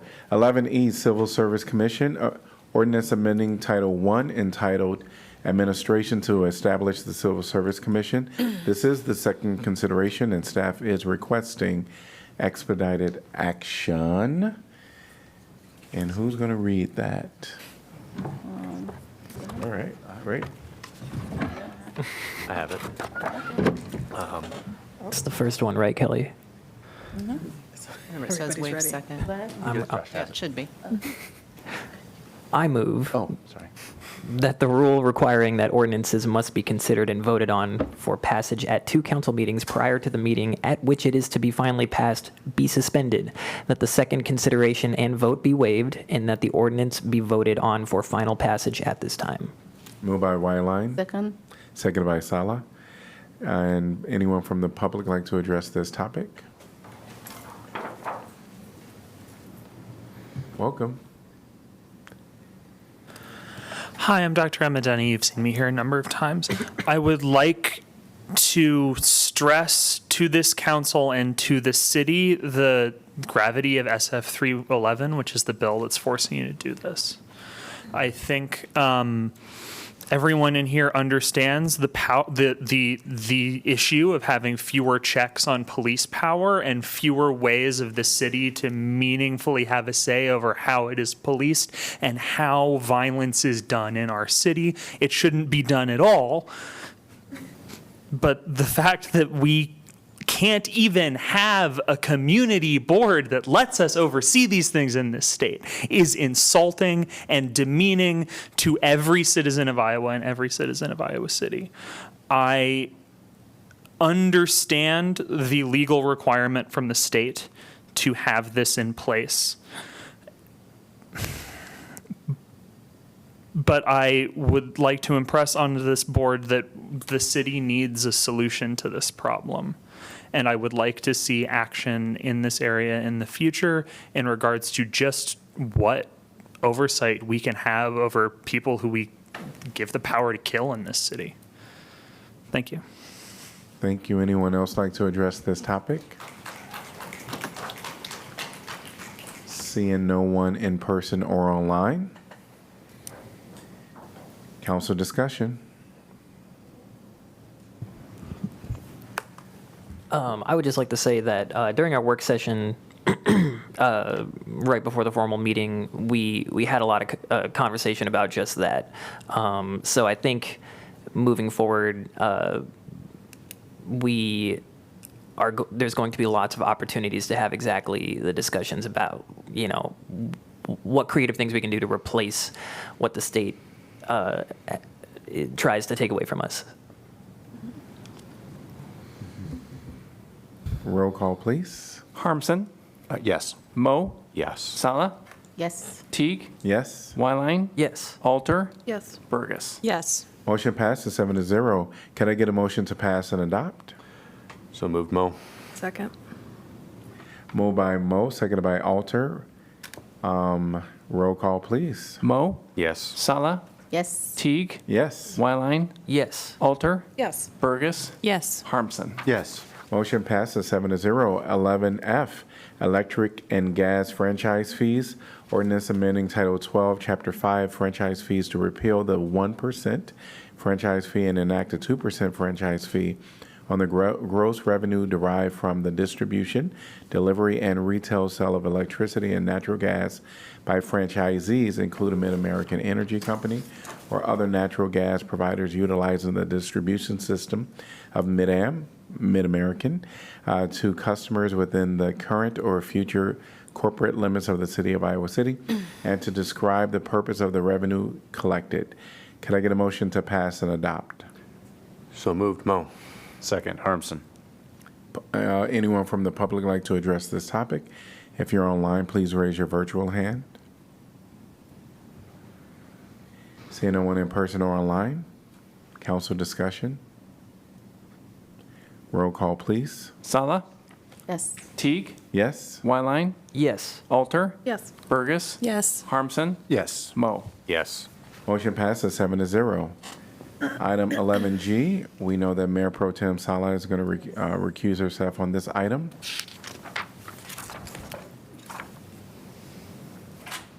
(11G) Affordable Housing Contribution to the Housing Trust Fund of Johnson County. Resolution authorizing the city manager to sign a memorandum of understanding with the Housing Trust Fund of Johnson County for the contribution and use of $650,000 for affordable housing. Can I get a motion to approve, please? So moved, Mo. Second. Moved by Mo, seconded by Wyline. All right, welcome. That was going to be so easy. You're just going to pass it right there. As you know, we have every year, we look at the distribution formula from the Affordable Housing Fund, and we have allocated the Housing Trust Fund funds every year. Back in June, we altered that distribution formula, and so you approved $650,000 to the Housing Trust Fund. We no longer have a set aside for LIHTC, the Low-Income Housing Tax Credit. So, don't get me wrong, LIHTC projects can apply at any time, but they'll have a $650,000 set aside. We'll offer that funds, and then they'll incorporate that into their quarterly funding round. We up them admin. They'll get 8% as admin costs, so that goes, think it increases our admin funds by 4,000, but it'll be 52,000 that they can reserve out of that 650,000 for admin funds. So this is just the resolution so that we can enter agreement and issue the check. All right. Any questions? Hearing none. Thank you. Anyone from the public like to address this topic? If you're online, raise your virtual hand. Say no one online or in person. Council discussion. Call, please. Teague? Yes. Wyline? Yes. Alter? Yes. Burgess? Yes. Harmson? Yes. Mo? Yes. Motion passes 6-0.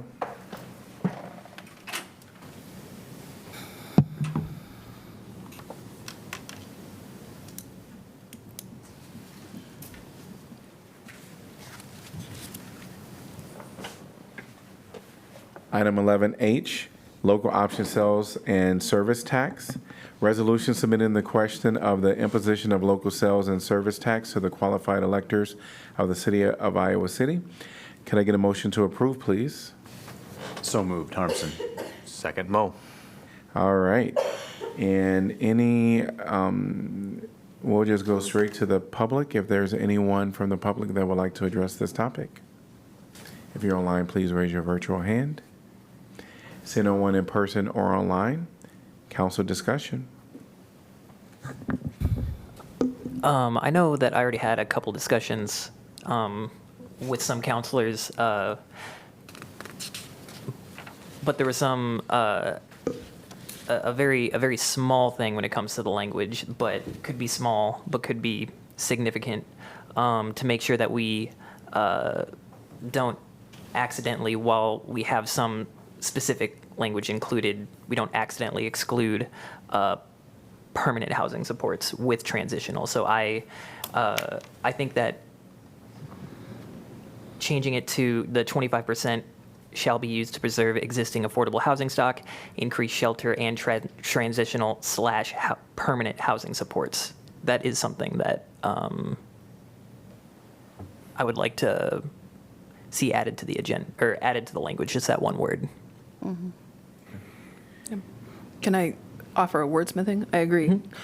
Just shelter, comma, transitional, comma, and permanent Yes. housing, rather than slash. That's all. Rather than slash. That's just a tiny, I'm like, I can go more nitpicky. You're the No, I think literature that's- scholar, I don't know. I think that's fantastic. I think that makes sense, yeah. All right, friends, if we're wordsmithing, I do have one request then.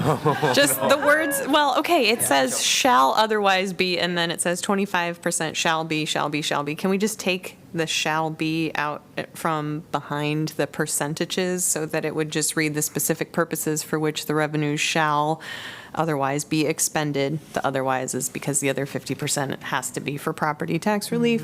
Then it would say 25% to preserve existing, 10% for maintenance and construction, 15% for community partnerships. It's just a suggestion to make it a little shorter and clearer.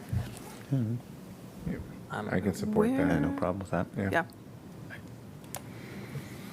All right. So we will be. Do we need that in the form of? Yeah, we'll, Yeah. with those amendments. Yes, since we've got a resolution that's been put out to the public and so forth, we would want a motion to amend for each of those two changes that you've proposed.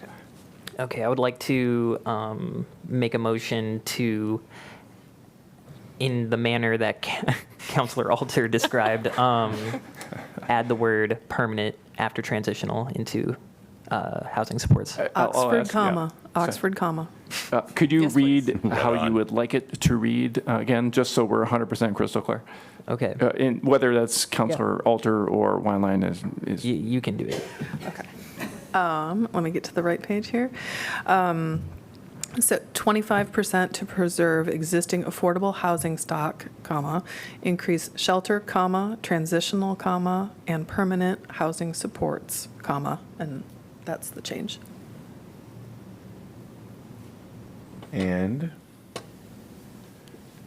You already made need the to do them amendment on the separately. first Yeah, part? it might be prudent to just do those separately. Okay. Okay, so I made the motion. Do I have You a did. second? I will second it. Okay.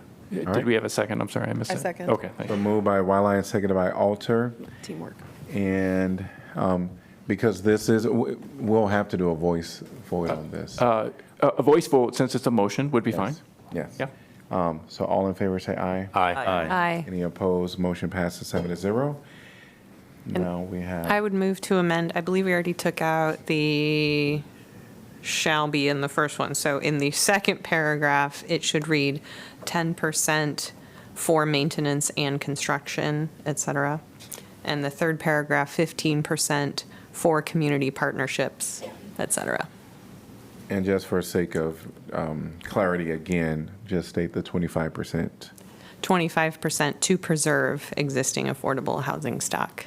Moved by et cetera. Burgess, Second. seconded by Mo. All in favor say aye. Aye. Any opposed? Motion passes 7-0. Now, we're going to go back to that original motion where we're going to do a call resolution as amended. As amended, yeah. Are you ready for a roll call vote at this point? No, because Okay. we have to have the, Discussion. yeah. Oh, yeah, sorry. Yeah. So any other discussion on this? Like council discussion now? Council discussion. Yeah, like I'm really not in favor of this, but it seems like everybody want to do it anyway. My vote is not going to be, but I just really want to state for the record, I think this is really going to affect the most vulnerable people in the community if we add a sale tax. Also, I want to state that we cannot just tax the poor to fix property. That's absolutely is not something that I wanted. But since we're going to do it, we're going to do it anyway. My vote is not going to change anything. That's why I'm glad that we work together to come up with this affordable housing and everything that good will come with it. Also, I want to get state for the record, I'm not for the sunset. I want to have a sunset for it, and this doesn't have it. But, I'm going to vote yes because we did this collectively, so. And Mayor Pro Tem, thank you for, your authenticity and that you have been absolutely consistent to your values and the people that you care the most about. Without disagreeing at all, nor saying is it a mitigating factor, but one of the reasons that I think that we're in place to be able to do more good with this is because as a community, we bring in more outside dollars every weekend through events, through games, through our entertainment, that I also believe, I would have to look it up now, but regionally within the municipalities, of which Iowa City, if this passes, we get a certain proportion of the municipalities' lost of local option sales tax. It's not simply what is spent in Iowa City, with something like $55 million. So of course, this has to be spread across municipalities if it passes among them. Each is putting it on their own ballots. But Iowa City brings in so many outside dollars that I do believe that is going to help our community in ways that we're positioned that many other cities, we're one of 6, I believe, cities in Iowa that does not have a LOSST. And we will be able to benefit from outside dollars that will stay in our community. So that does not, that does not mitigate or negate at all what you are saying, Mayor Pro Tem, and I struggled mightily with the fact that there's a very regressive nature to this.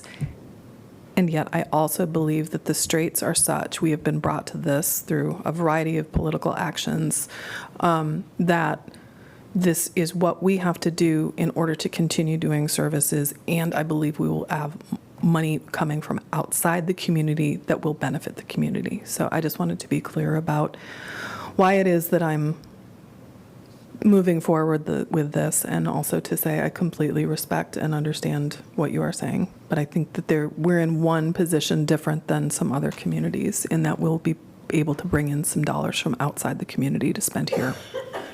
I would just tag on briefly just to say, echoing everything that Councilor also just said. And as we looked at how we're allocating the 50% that is not property tax relief, it was a huge focus on individuals in a way. yes, it's very clear that any housing is going to really be about individuals, but parks and trails, that's also about individuals. And of course, our social services priorities are also about individuals. So while this is a regressive tax, we're going to call it what it is, it does have large benefits for the most vulnerable in our community. And let's face it, funding is being reduced all around, and this is one way that we can really help to keep the services that we currently have, is the hope, as well as enhance opportunities for more services for those most in need. So I'll be supporting this tonight. And piggybacking off of that, one of the things that I appreciate that we're doing is we're being specific about those three divisions of money.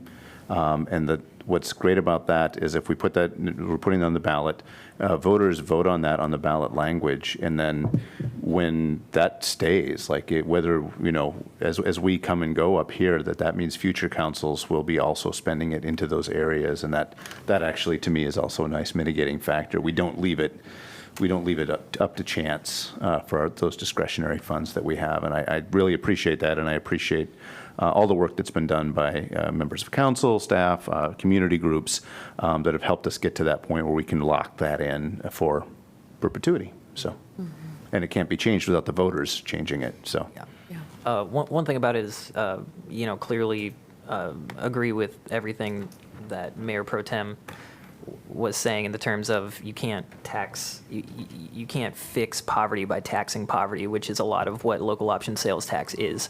And one aspect of this is, it's definitely, a question that I think should be made democratically, which is why I'm very happy that it can go up for a vote, and that we were able to, because we have a cooler council, we were able to make it something that is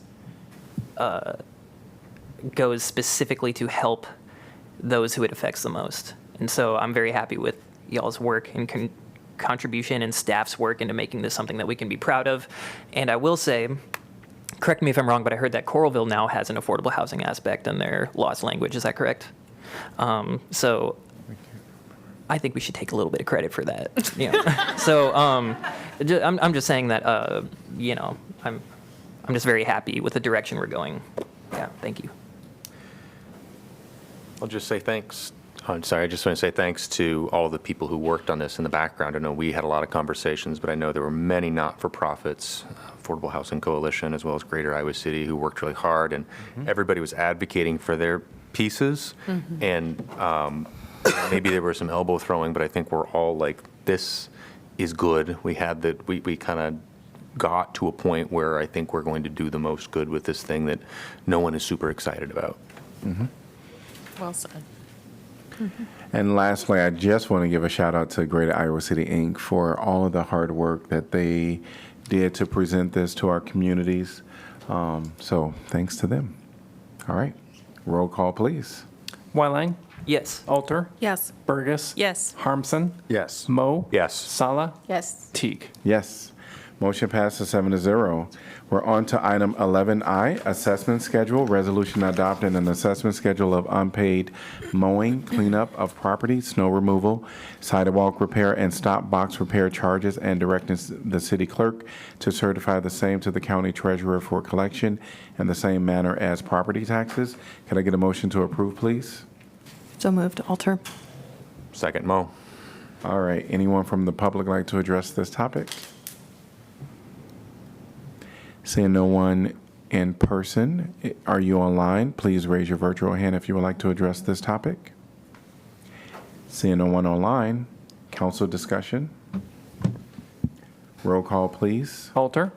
Yes. Burgess? Yes. Harmson? Yes. Moe? Yes. Sala? Yes. Teague? Yes. Wylang? Yes. Motion passes 7-0. 11J, Gaza Resolution. Resolution calling for the City of Iowa City to boycott the investment of any and all public monies from entities complicit in the current and ongoing humanitarian crisis in Gaza, including all entities assisting Israel in the oppression of the Palestinian people. This was a council-initiated resolution Could I get a motion to approve? And it was 3 counselors that did this. Can I get a motion to approve, please? So move. Moved by Sala, Second. seconded by Wyline. And Councilor Wyline, would you like to lead this discussion? Yes, so I think I should just start by reading the resolution. We don't have public comment on this? Yes. No, there is public comment. So this is just to introduce the item to the community, or just to talk about the item, but we can certainly go forth with public comment if that's what people. They want to. Should we read the That's why they're resolution here. first, or let It's 4 them? pages, I'm not sure what the procedure is with that. Yes. Was, I was it think. different? Typically, staff would present an overview. Because staff wasn't involved in the preparation of this, I think it'd be appropriate for council to present an overview and then welcome public comment. Okay. Okay. And we typically don't read it. One of the challenges is I just learned here, 20 minutes ago that this item was only released to the council and not to the public. So no one beyond the council has seen this Mayor, resolution. it was in the late No, no, no, handouts no. yesterday. It was a late supplement. Yes. Oh, okay. It was. All right, It was a great. supplement All right, on the great. agenda. Just yesterday. Yes, Yes, yes. okay. But it has been Great. 24 hours. I think we got Okay. it about the Yeah. same Great. time All as right. everybody else. So Councilor But just Wyline, the you can certainly text speak of to how it. this came Introduce about. Yeah, definitely. So this resolution came about by community members reaching out to both myself, other counselors, bringing about really, really hard, important discussions regarding what the city has already addressed when it comes to the genocide of the Palestinian people. And first thing that we did as a council was pass the ceasefire resolution. And so this was seen as a community discussion regarding a continuation of the spirit of the ceasefire resolution, considering as how things have gotten worse, considering about how this differs from other conflict because it is something that the United States is specifically engaged in, and we have more power in terms of what we can do here than with other conflicts. So lots of Palestinian residents, other folks, people of all walks of life were involved in these discussions, taking place over the summer, over 3 months, 2.5 months, including myself, Mayor Teague, Mayor Pro Tem, and individual discussions with other councilors. So I'll go ahead and read the resolution, if that's appropriate, Mayor Teague. You certainly can, if that's what you desire. I don't know that it's not something that we typically do. Okay. Because I do understand now. Sorry, I read something that contradicted what I thought happened. It was in the handout yesterday, so I do not believe that it needs to be read. Okay.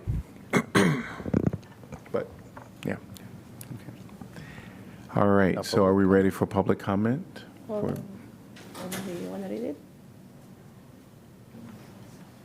Yeah. I think we'll go yeah. to public We'll go to discussion. public comment, Yeah, yeah. Anyone from the public like to address this topic? I want to see a show of hands of people in person as well as those that are online, please, of those that want to speak.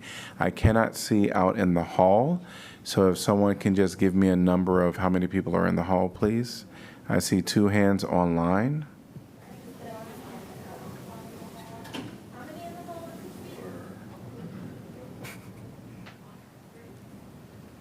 I love this. 3 people in the hallway. 12, Do I count 17 in, 18, I think. so 18 in person, 19 here. 19 inside. And how many out, is that including outside? No. Yes, I'll go to the outside. So 19 and plus 2. So we're at 21.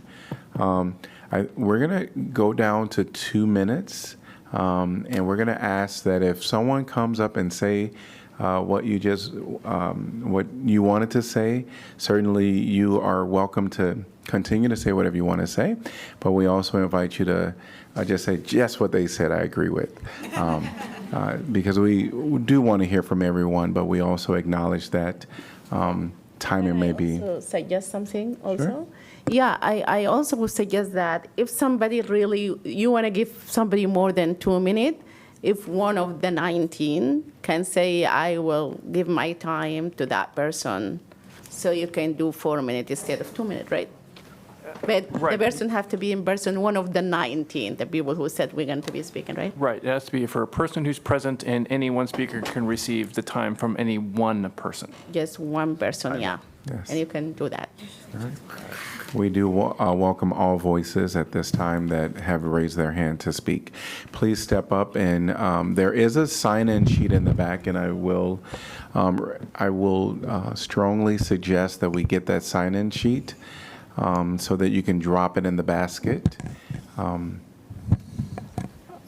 there is a sign-in sheet at the podium here, but it would be very helpful if people use the back to get the little stickers, and then you can drop it in the basket. I'm going to ask everybody to give 3 minutes. I'm sorry, to limit your comments to 2 minutes. And many of you may not be familiar with this portion of the council meeting. Council cannot engage in discussion or debate until the appropriate time for council discussion. However, over the commenter, when the commenter has the podium, council may ask staff to respond to a concern or a question posed by the public, or to follow with the speaker. But council will not be deliberating at this time with any individual speaker. Welcome. Please state your name and city you're from. My name is Yasser Abudaga. I'm from Coralville, and I'm originally from Gaza. I'm here to urge you to vote for the divestment resolution in front of you. Since the beginning of the genocidal war, more than 100 people of my extended family have been killed directly by bombs that we pay for by our tax money, not including those who died from hunger, from diseases. Just last week, my wife's 65-year-old aunt and her 6-year-old grandson, Muhammad, were bombed into pieces while they were sleeping in the tent, which they were forced in because their home were destroyed. Every Palestinian is suffering at the hand of the Israeli apartheid regime way before October 7. To describe the current situation in Gaza, I'm going to read a testimony from a decorated U.S. Army officer who worked at the so-called humanitarian aid centers in Gaza they are running by the Israeli occupation forces, which human rights groups are calling death traps. American soldier Anthony Aguilar said about a boy 10 years old, Amir. Amir is a frail child, barefooted, walked 12 kilometers under the sun to reach the distribution point. He only received a handful of rice and lentil then he thanks me, and then he turned around to walk back home, only to be killed by the Israeli soldiers with 40 other people that they were receiving aids. We need to do all what we can to make sure that the rest of the Palestinian children, they don't face the death of Muhammad and Amir. Collectively, we can change the facts on the ground, and we can do it the same way that we did in apartheid South Africa. Thank you. Thank you. And we're going to go online to our first speaker. So we'll go online now. Welcome. Welcome. Yes. Hello? We can hear you. Hi. Please state your name and city you're from, please. My name is Vijay Chanamnachi. I'm from Iowa City. And I'm here today to support immediate boycott companies that utilize the genocide of Palestinians. More specifically, I'm here to dispel any notion that such measures as boycott are an unstrategic risk to take when it comes to protecting our Palestinian brothers and sisters. I'm sure many of the councilors support this measure within their hearts and have been asking themselves, as they should, what the consequences might be in a political climate that seeks to normalize a genocide. Well, yesterday, August 4th, the Trump administration showed their hand and threatened to withhold FEMA disaster funding from cities that boycott Israeli companies. This blatant attempt to intimidate and bully cities into complicity in genocide was not only cowardly, it was also unconstitutional and should demonstrate to the Council that there is nothing to fear from exercising the discretionary over the budget that has been proposed. In fact, the Trump administration has already reversed course on these threats. They have been forced to rescind similar funding freezes as they violate the 1974 Impoundment Control Act and generally lack the power to condition disaster relief to Congress. Even Congress cannot condition funding in the way that the Trump administration has done. So fear of losing funding is not a reason. Add to this the fact that boycotts are constitutionally protected free speech, and it should be clear that the intent of this administration is to make dissenters to Israel's genocide in Gaza afraid to take action. I ask the Council to consider the risk of not voting for this resolution in a climate that seeks to normalize apartheid genocide. A vote against this resolution, or even a vote to delay, is a vote to enact a hostile administration's policies for them, because they do not have power nor the support to prevent people from demanding accountability through institutions such as this city. I'm asking us to break from this culture of fear by affirming the reality of what we see with our own eyes and the humanity of our Palestinian neighbors. Please vote The 2 minutes are up. Thank you, Uchechi. Yes, all right. Welcome. My name is Nouman Abu Isa, and we've been here for 2 hours. 2 children has been killed on average in the last 2 hours by our tax money.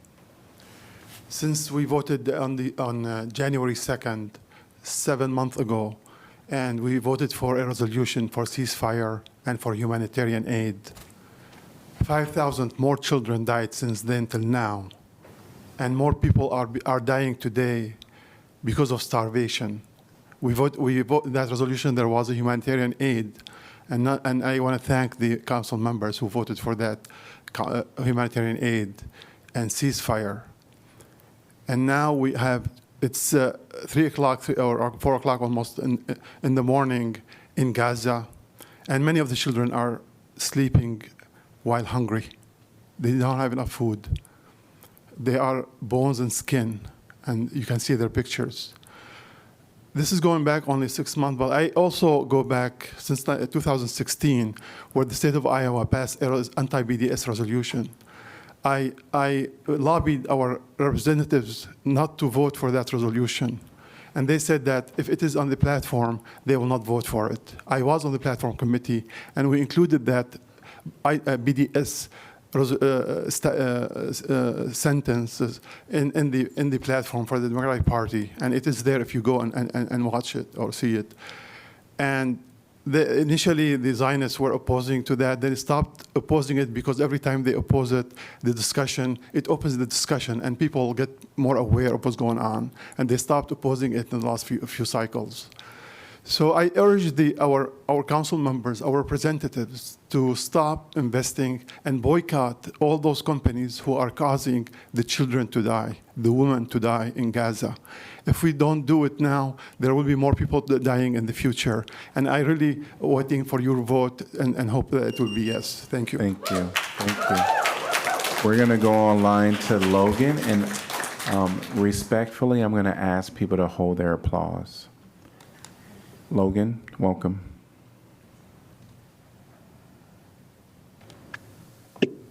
Hello, Bruce. I'm just going to keep it very short. I just feel like that involvement or any possible future involvement with Israel and companies that fund the IDF just doesn't seem to go with the attitudes of our community or what we stand for or represent, and that I just want peace, and I want us to be on the side of peace, and that's all I'm really going to say. Thank you. Thank you. Welcome.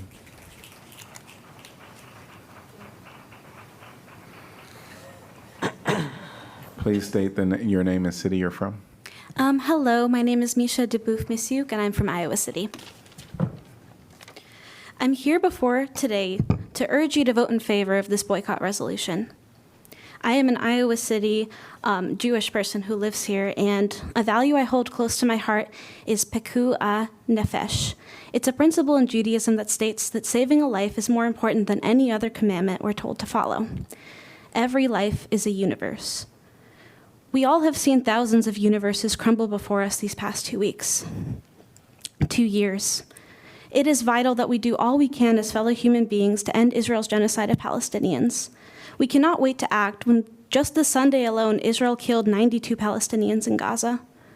Every day that we wait to act is another day of death and destruction. This resolution needs to be passed today so that we can commit to our city's stated values of social, racial, and environmental justice. If this resolution fails to pass or gets delayed, then the message that you are sending to your constituents is that these values are conditional. Judaism to me is inseparable from collective justice. It is the beating in my chest that implores me to fight for a world we all know is possible, a world in which all of us are free. That world is closer now than ever. More and more people, both within and outside the Jewish community, are waking up to the fact that what's happening in Palestine is a genocide. The needle is shifting, and it's imperative that we join the wave of other cities who have passed similar legislation around the country. To quote Holocaust survivor and writer Elie Wiesel, we must always take a side. Neutrality helps the oppressor, never the victim. Silence encourages the tormentor, and never the tormented. So please, help us take this stand as a city and pass this boycott resolution. Be on the side of the oppressed. Thank you. Thank you. Welcome. Please state your name and city you're from. Hi, I'm Ezra Wright. I'm a resident of Iowa City. I'm here to support this resolution, boycotting entities complicit in genocide in Gaza. I'm Jewish. I've lived here for nearly 6 years. I'm a writer. When I first moved to Iowa City, I didn't know what to expect, and I was completely delighted to find myself in a UNESCO City of Literature.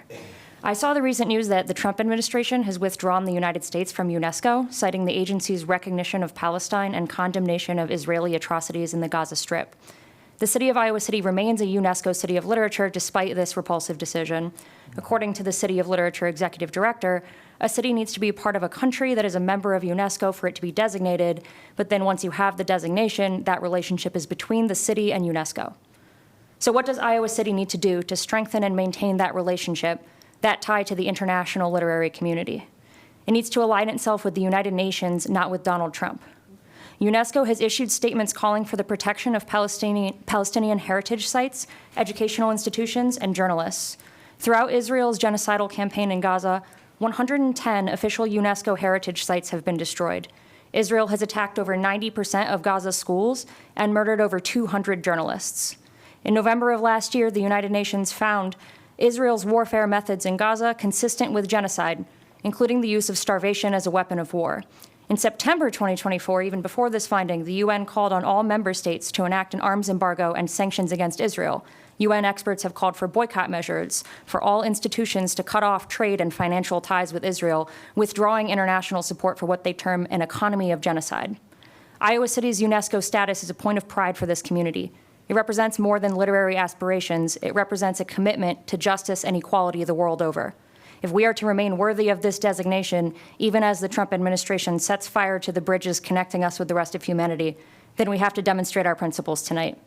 Thank you. Thank you. I am going to ask everyone to sign in because we need the correct spelling for public record. And again, you won't lose your place in line if you go back there and get a sticker, and then you can just throw it in the basket. Thank you. Welcome.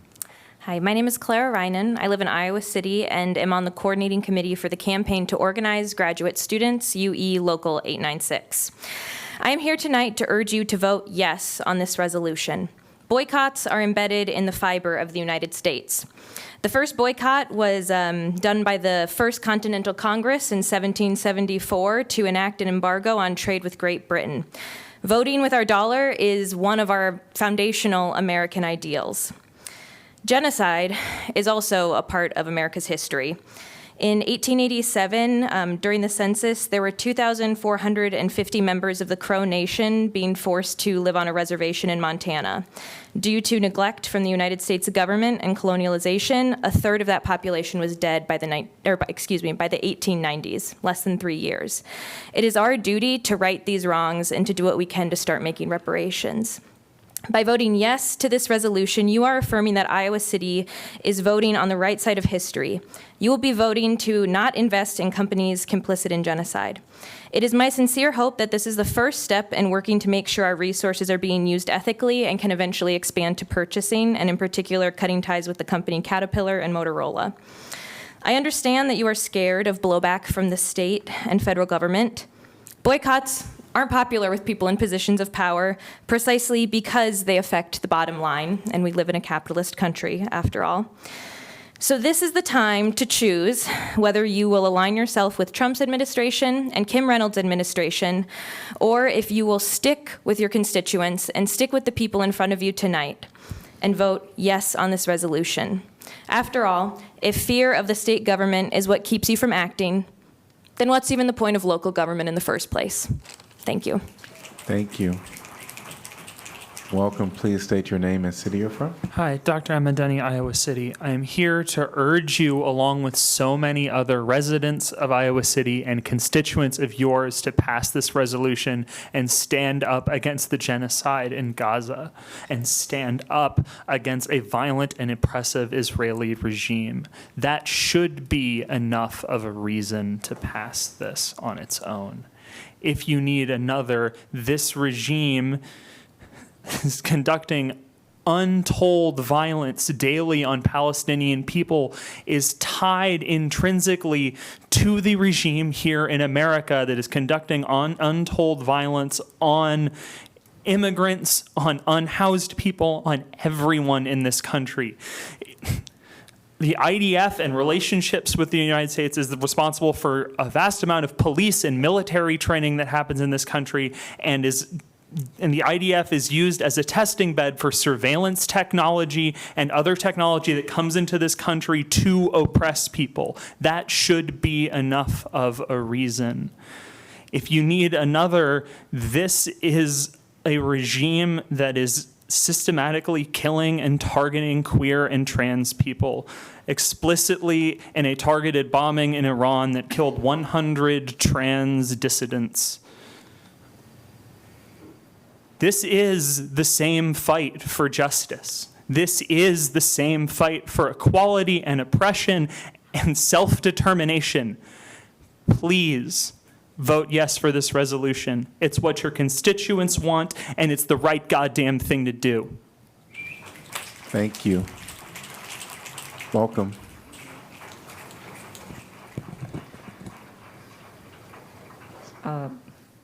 Monty, Iowa City, vote yes. It's the right thing to do. I see my time. Thank you. Welcome. Please state your name and city you're from. I'm Mona O'Day. I ceded my time to the next speaker. Yes. Yes. Yes. Yeah, it's still running, and then she'll get 2 minutes. My name is Mona O'Day from North Liberty, Iowa, Palestinian from the West Bank. And there's much to say, or rather at this point to scream out. Though really, how much more can anyone say? How much more evidence do our eyeballs need? For how much longer do we allow our ears to be deceived by lies? Even though our eyes bear witness to my people's genocide, bearing witness since October 2023. But a Palestinian's eyes and ears have borne witness to their serial mass murder and land theft since the Nakba of 1948. So must I stand here and still explain what the Nakba is? The compilation of the following words have remained in a Palestinian's heart in the past, in the present, and I hope, by God, not in the future, just no more in the future. A poem by a Palestinian. I wish children didn't die. I wish they would be temporarily elevated to the skies until the war ends. Then they would return home safe, and when their parents would ask them, "Where were you?"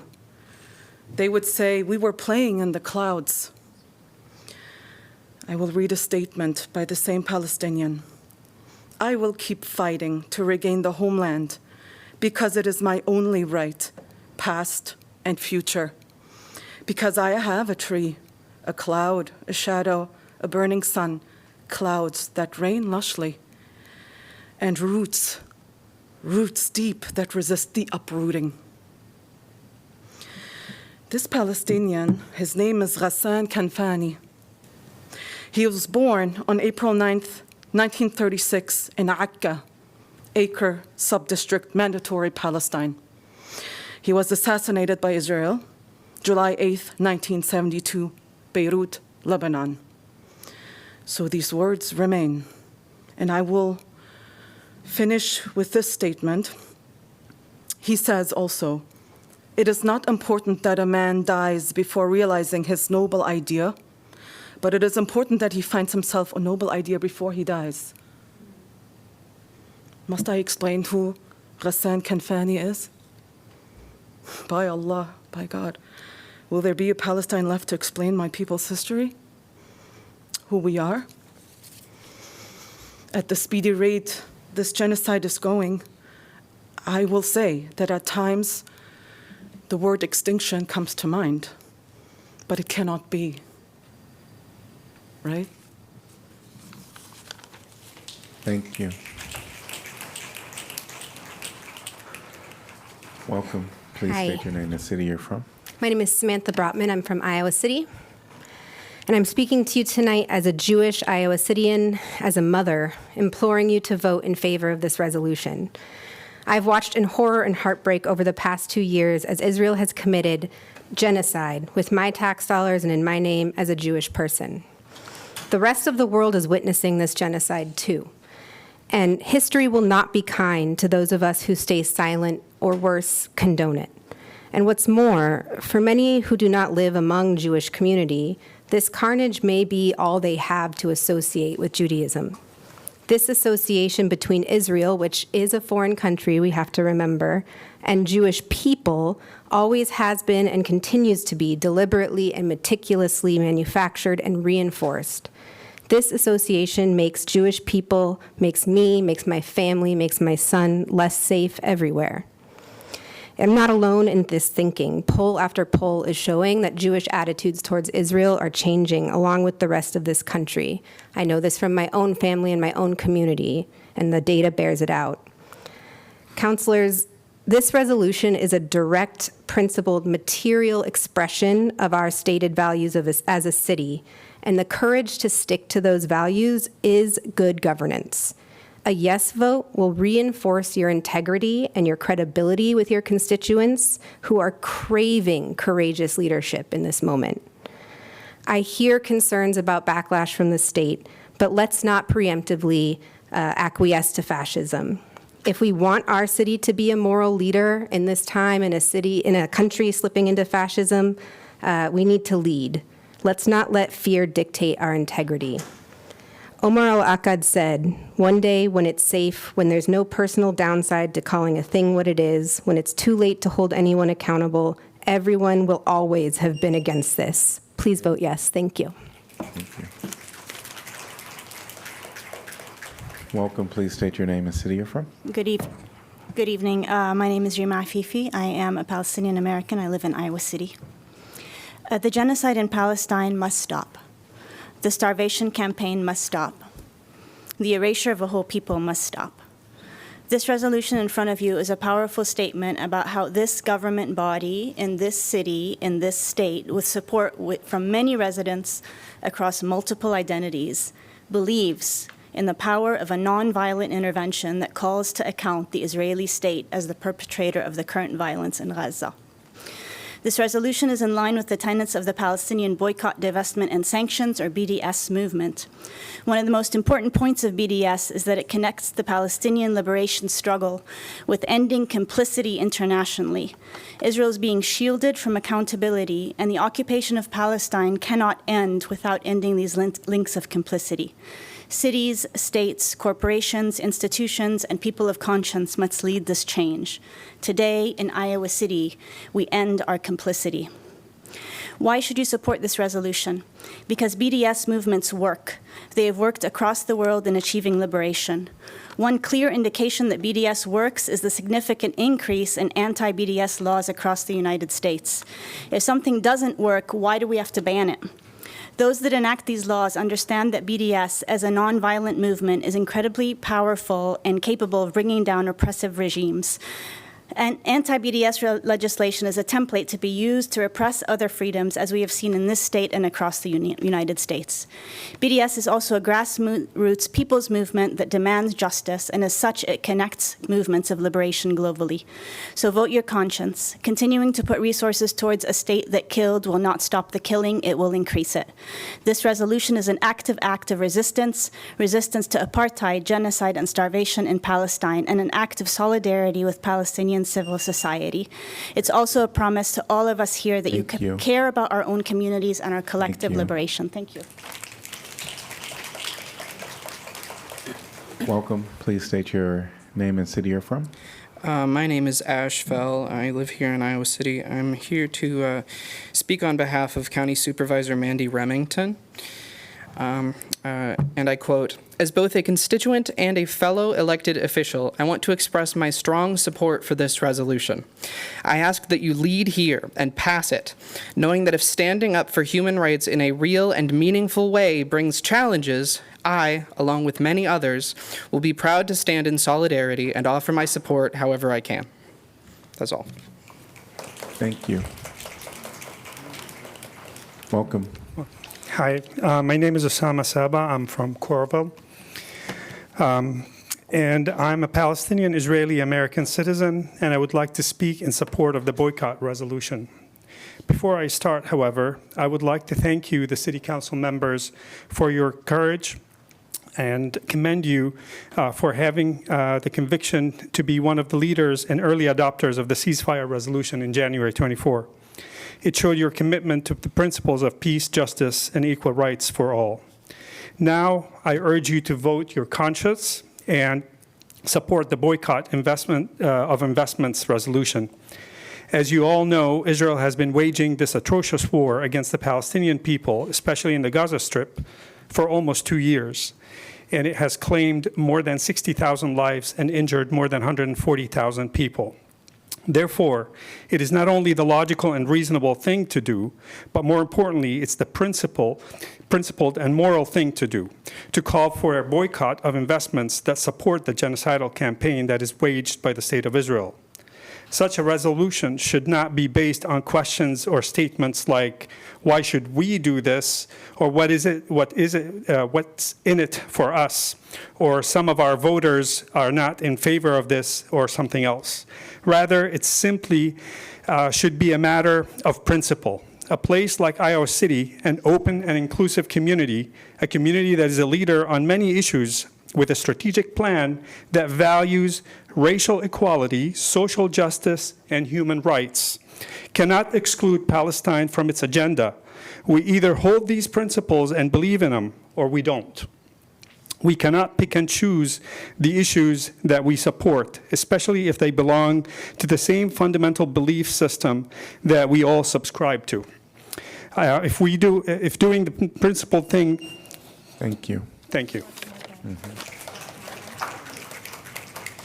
Welcome. Please state your name and city you're from. Hi, I am Beatrice Ash Harper. I am from Iowa City, and I just want to say I am 10 years old. I am still doing this. I'm super scared right now.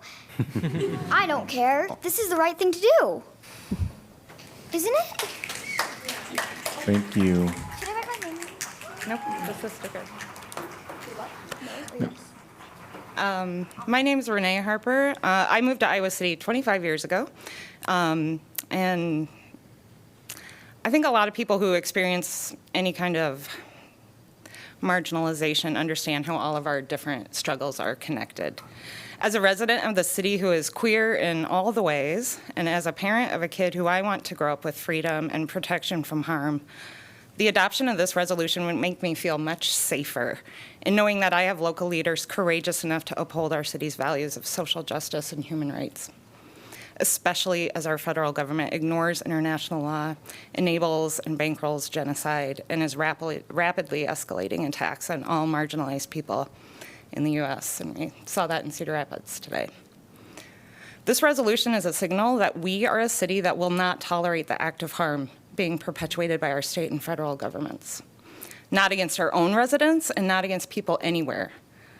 Silence and compliance in the face of injustice and human rights violations will not keep vulnerable folks safe in Iowa City. The systems of oppression that are enabling and funding genocide in occupied Palestine are directly connected to the systems causing harm to us here. Your constituents want leadership who will act in alignment with the values that we claim to uphold in Iowa City. That means ending our complicity in genocide as much as we possibly can. And that means voting yes. Thank you.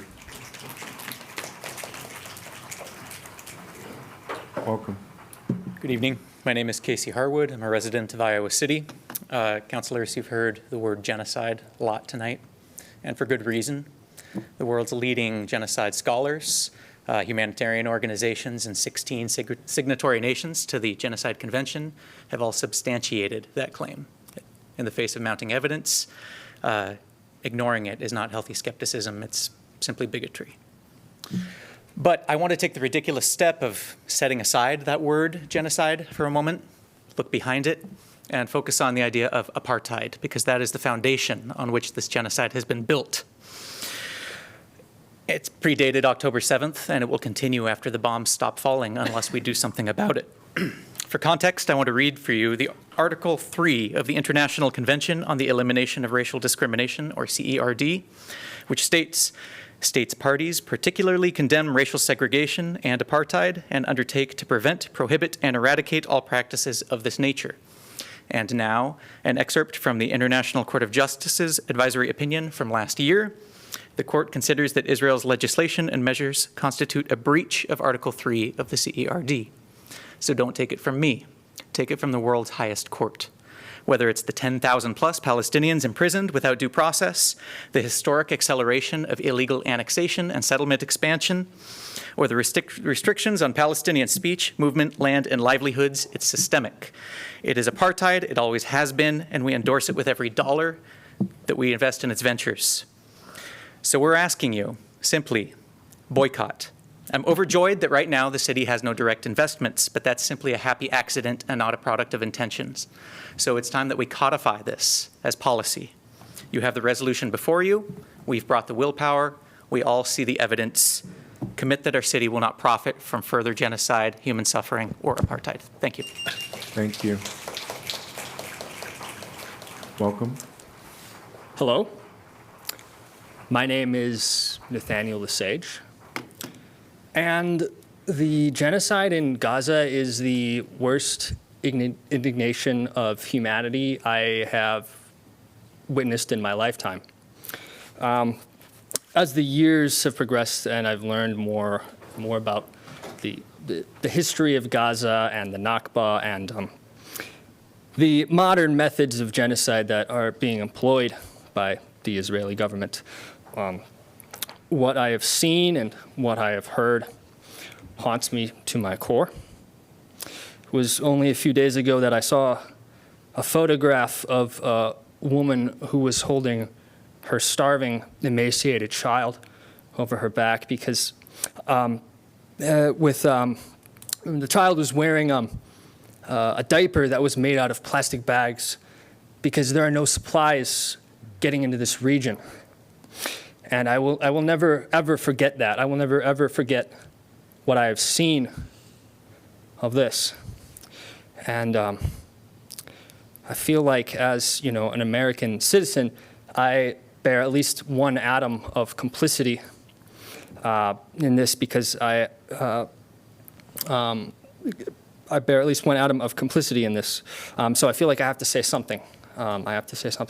And so what I'm asking you is the bare minimum commitment to boycott and divestment, which I think you can do, and I hope you will do that. Thank you. Thank you. Will you please state the city you're from for the record? North Liberty. Thank you. Welcome. Please state your name and city you're from. Hi, Brian Grislak, Iowa City. I'm going to echo what a previous speaker said.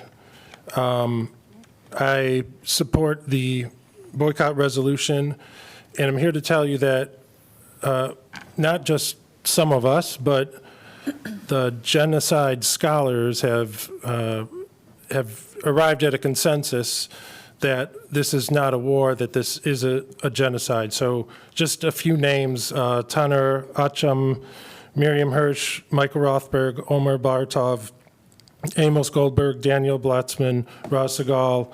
These are just a few of the internationally renowned scholars of genocide and history who have declared Israel's actions in Gaza a genocide.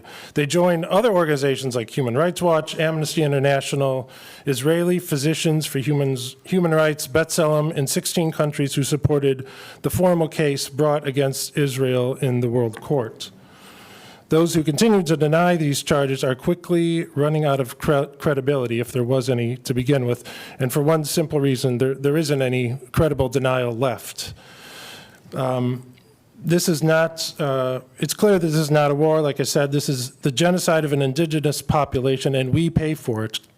For every person killed by the IDF, there's an 8 out of 10 chance that U.S. supplied hardware was used.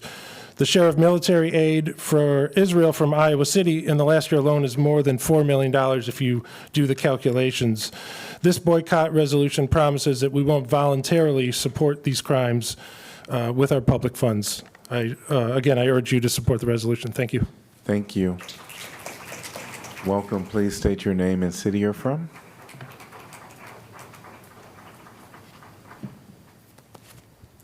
Brian Nillis, Iowa City. Education is the way that most of us improve both our own lives and the lives of our communities. That's why over 30,000 students are enrolled at the University of Iowa, why there are almost 3,000 faculty and over 10,000 employees throughout the university systems here in Iowa City. So what would we do without that university? How many of those 43,000 or so people would have made the decision to transplant their lives here without the university? I speak as one of those people who did that. And I think it's our responsibility as a city who is often pushing forward, using that education and leading the rest of the cities in Iowa to continue that trajectory. The destruction of the education system in Gaza has been particularly devastating, with 90% of the schools having been damaged or destroyed, all 12 universities destroyed or damaged to be enough to be inoperable, and 12,000 students dead, almost 500 educators murdered, and over 600,000 students unable to access their education.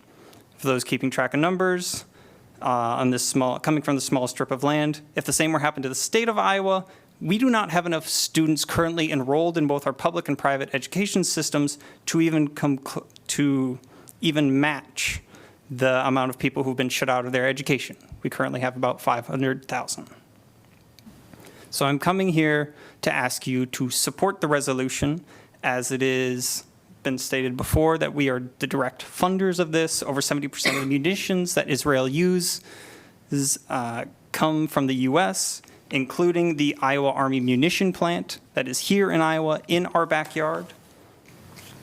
And for those of you who are worried about that state reprisal, I will echo what the people said earlier. You can fight back. You can stand up. We just saw that on a federal level where when you stand up, they back down. Thank you. Thank you. Welcome. Please state your name and city you're from. My name is Noelle Vandenbosch, and I'm from Iowa City, Iowa. Councilwoman Alter, I'd like to speak to you directly. So I met you at the farmer's market maybe a couple months ago. You were out there asking people to sign their names so that your name could be on the ballot for this upcoming election to re-elect you as a councilperson. And I asked you about your thoughts on Palestine and what your stance was. And you said back when the ceasefire resolution was passed, you didn't support it, and you gave your reasons why. And then you followed up and said that you had changed your mind at this point, that what you saw was wrong and it was a genocide. And so I'm asking you today to vote yes, because we can't change the decisions that we've made in the past, but we can make new decisions today. Thank you. Thank you.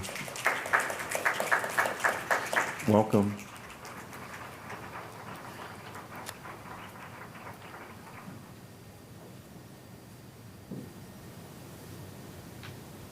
Please state your name and city you're from. Hello, my name is John Glab. I'm from Iowa City, and I just want to express how important it is that when we have the power to do something about a genocide that is happening on the other side of the globe, that we take that power and use our actions to the best that we can. Some might have the idea of what does it matter to us in Iowa City, but it is of extreme importance to us in Iowa City. Not only do we have our community here in Iowa City, but we are part of a broader global community.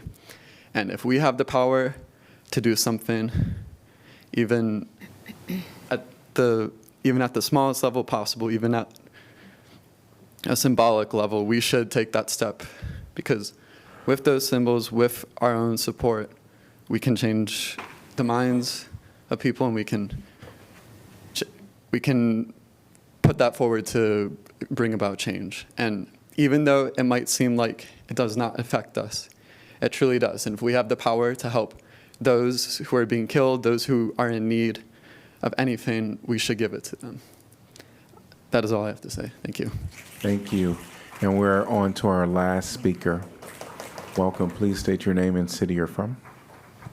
Rebecca Burgess, and I live in University Heights. That comes down, yes. Farther down. You've heard it all. There's nothing more to add. You've seen the pictures. You know this is terrible, and it's up to you to do the right thing and do what you can. Thank you. Thank you. Thanks to everyone that have come and spoken. Thanks to everyone that wanted to speak and actually gave you the opportunity for others to speak on your behalf. Going to turn it over to council discussion at this time.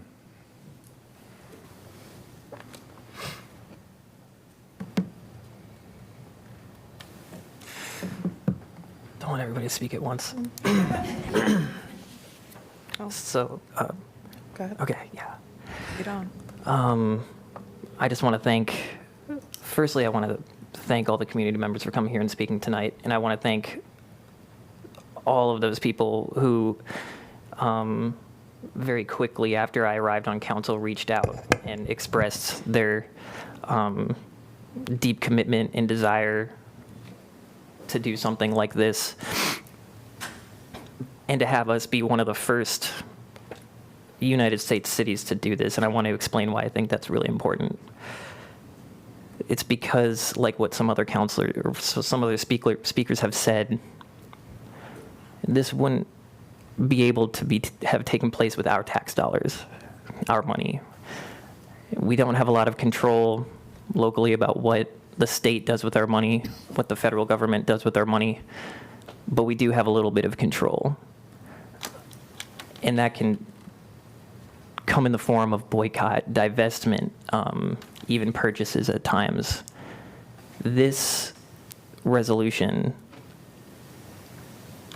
would make us be part of an initial effort in the United States, something that's unprecedented.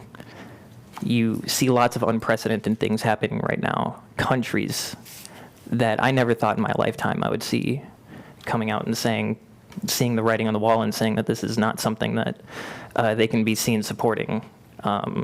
Canada, France, the UK, even Germany. And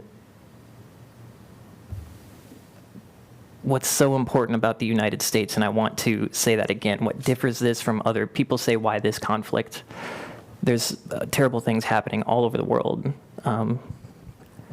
I want to reiterate that this could not be happening without the United States.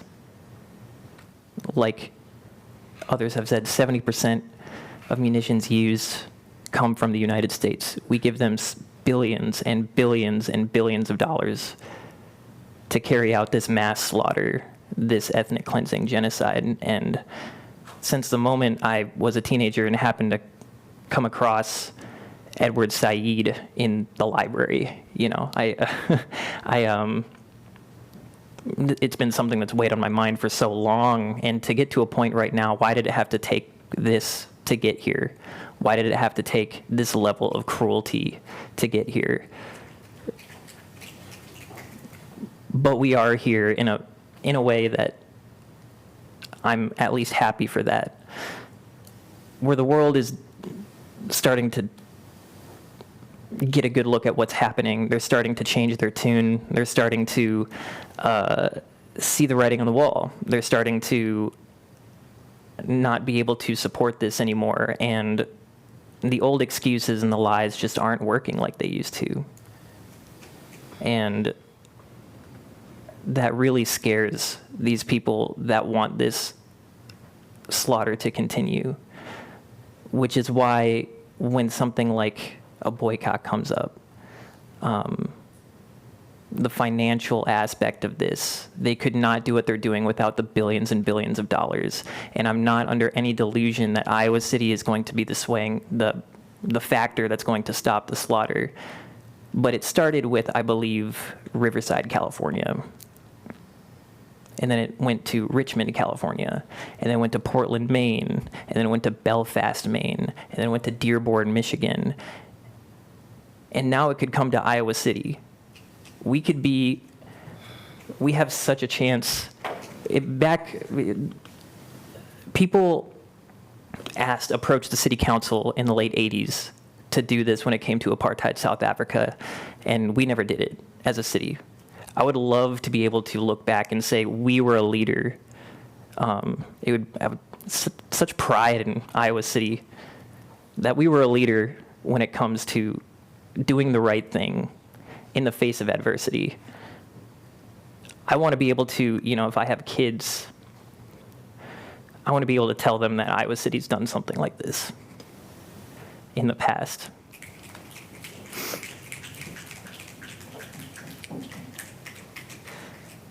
And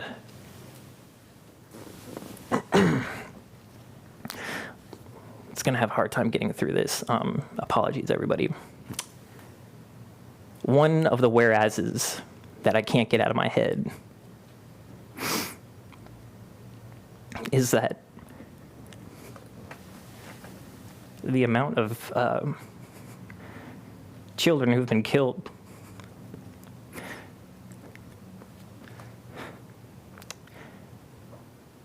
it surpasses all of the children enrolled in the Greater Iowa City School District.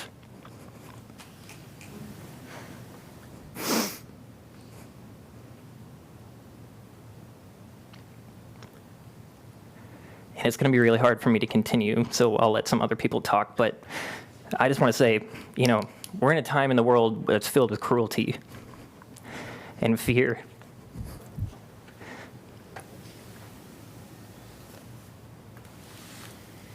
Here and abroad.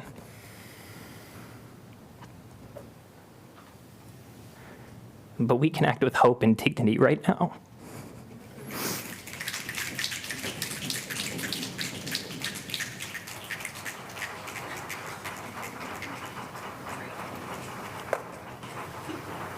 I'll open it up to other counselors. Thank you.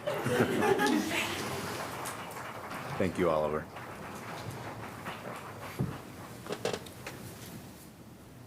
I just want to say thank you to Oliver for leading this. Thank you to all of you for coming here today. When we passed the ceasefire resolution, I just want to own my level of ignorance at the time with the reality of the atrocities that were happening in Gaza. And that was an opportunity for me to open my eyes and stop looking away. I think, Beatrice, thank you for your bravery. Thank you, all of you, for your bravery. But I think you said it very well of, it's the right thing to do. When we are scared, when we think this might not be the most relevant thing we could do, and we think this we've heard all the possible excuses. But what I'm hearing tonight, what I'm feeling tonight, is that there is hope for the power of people coming together. When we think about the power that this resolution is pushing back against, it is some of the most violent, greatest, deepest power in the history of the world. And yet, this room is filled with people who, as far as I know, unanimously support doing what we can to say no. This is not who we are. These are not our values. And someone told me once that when you're leading at the front edge, you might get your head cut off, and you are paving the way, building the way, leading the way for everyone else who can look around and say, oh, well, if Iowa City did that, maybe that makes sense for us too. So thank you for your leadership. Thank you for everyone speaking tonight, and for all the work of Mayor Teague and Mayor Pro Tem Salee, and all those meetings with community members and hearing so many different voices to come to this version of this resolution.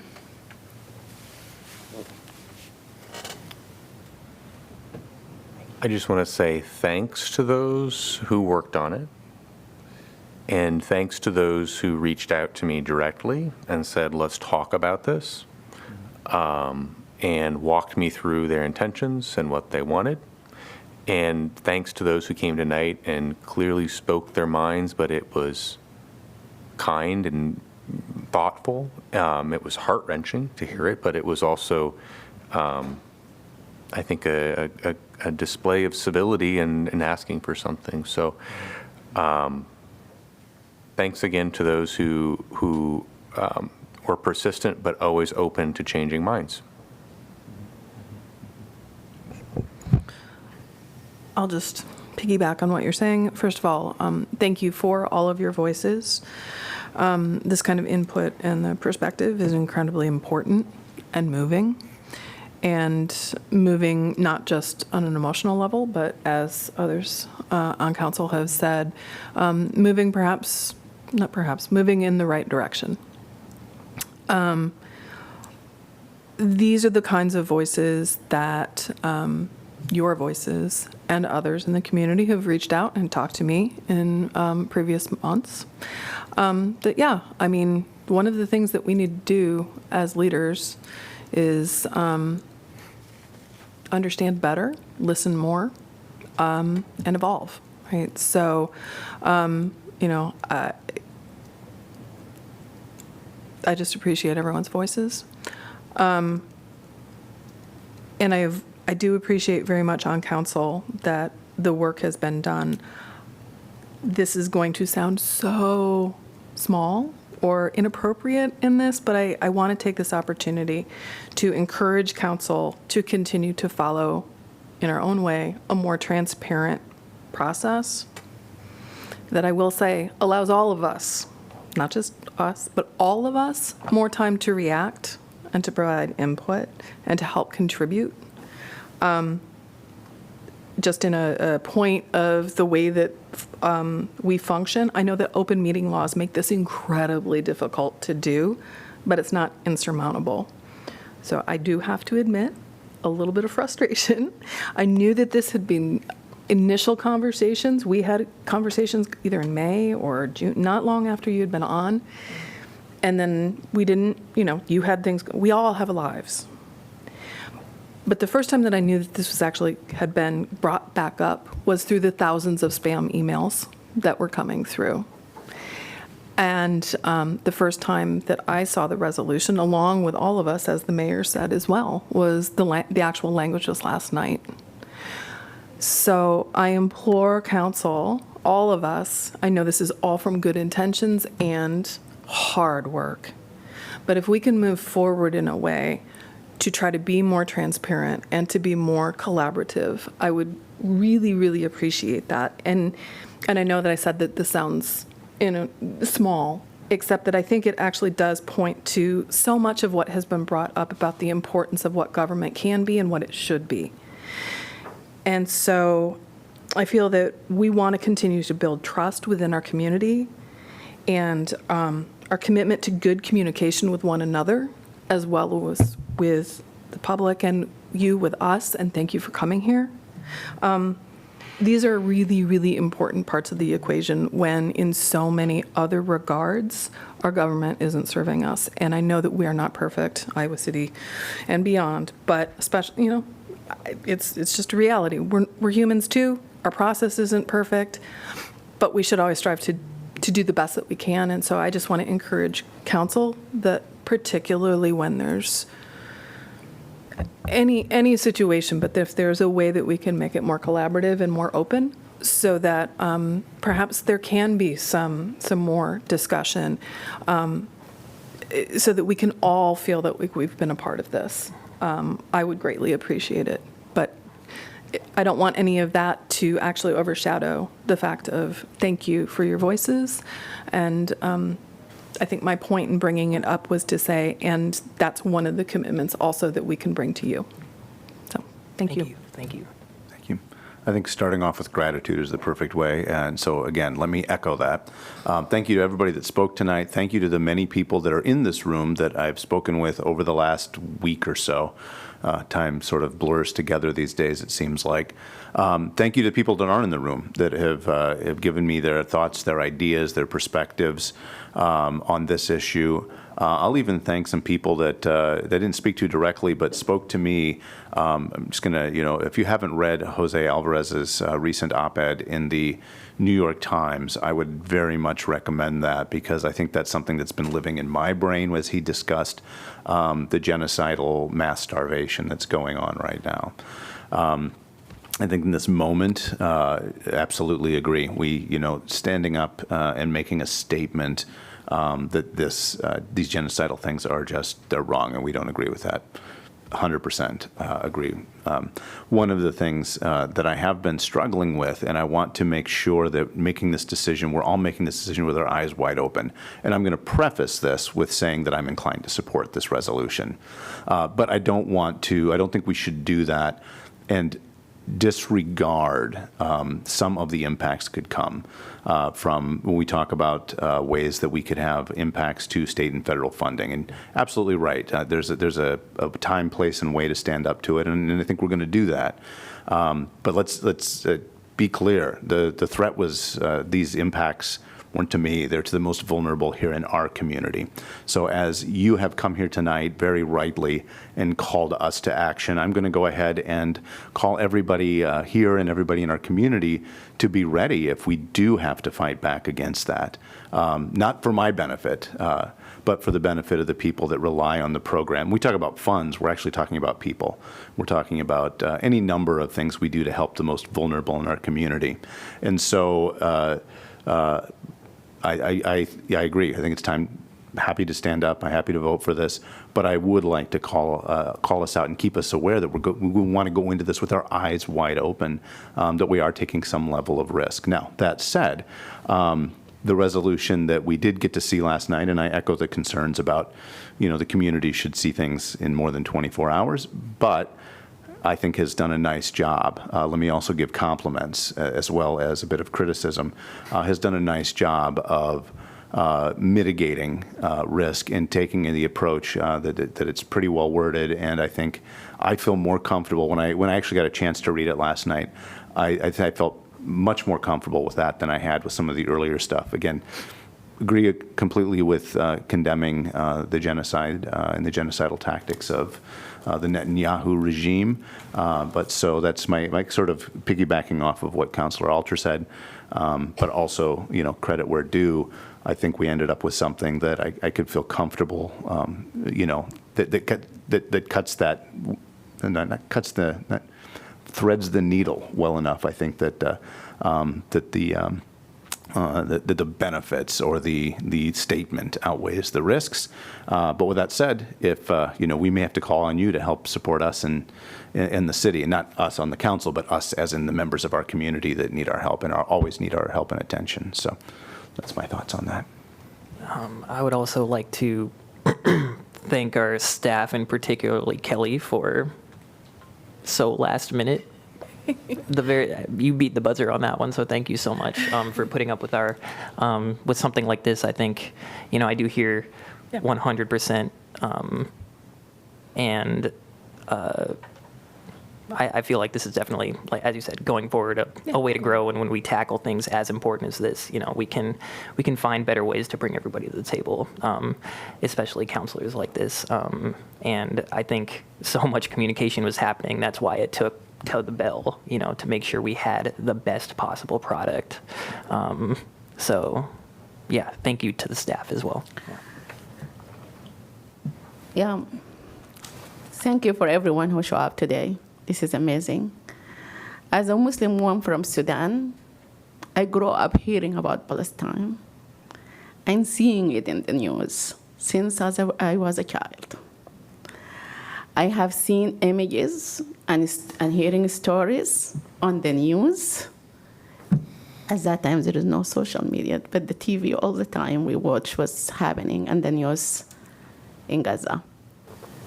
I was seeing of Palestinian family losing their homes, their loved ones, and their children. That pain has been a part of my awareness for as long as I can remember. And I know not alone. Many in our community carry the same pain and have waited for years for their voice to be heard. Tonight, at the city council, and somebody maybe have a power now, I wanted to say we can no longer look away.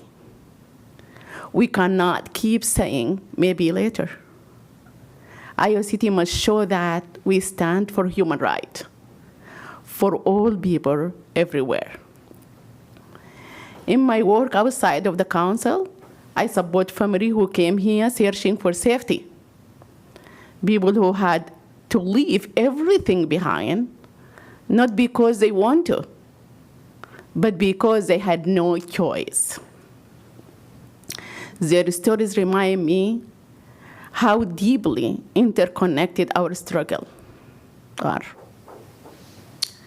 I know that many of us are devastated by what happened in Gaza, and I'm grateful to those of you who continue to raise awareness, not only about Palestine, there is many others also, but the most important right now really is what's going on there.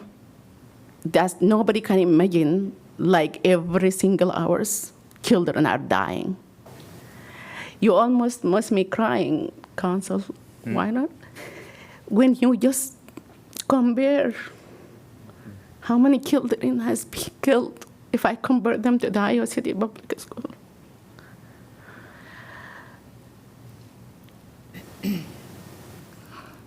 The resolution before us may not be everything we dreamed of, but it is a step toward justice, toward dignity, toward recognition that Palestinian people deserve a future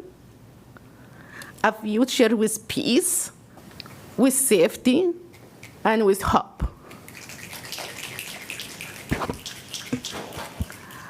I want to join everyone else to thank you, everybody who bring this before us and help make it move forward. And I encourage and I ask my fellow council member, please join me in voting yes tonight anonymously. Let us show the world that Iowa City choose to stand on the right side of history. Thank you.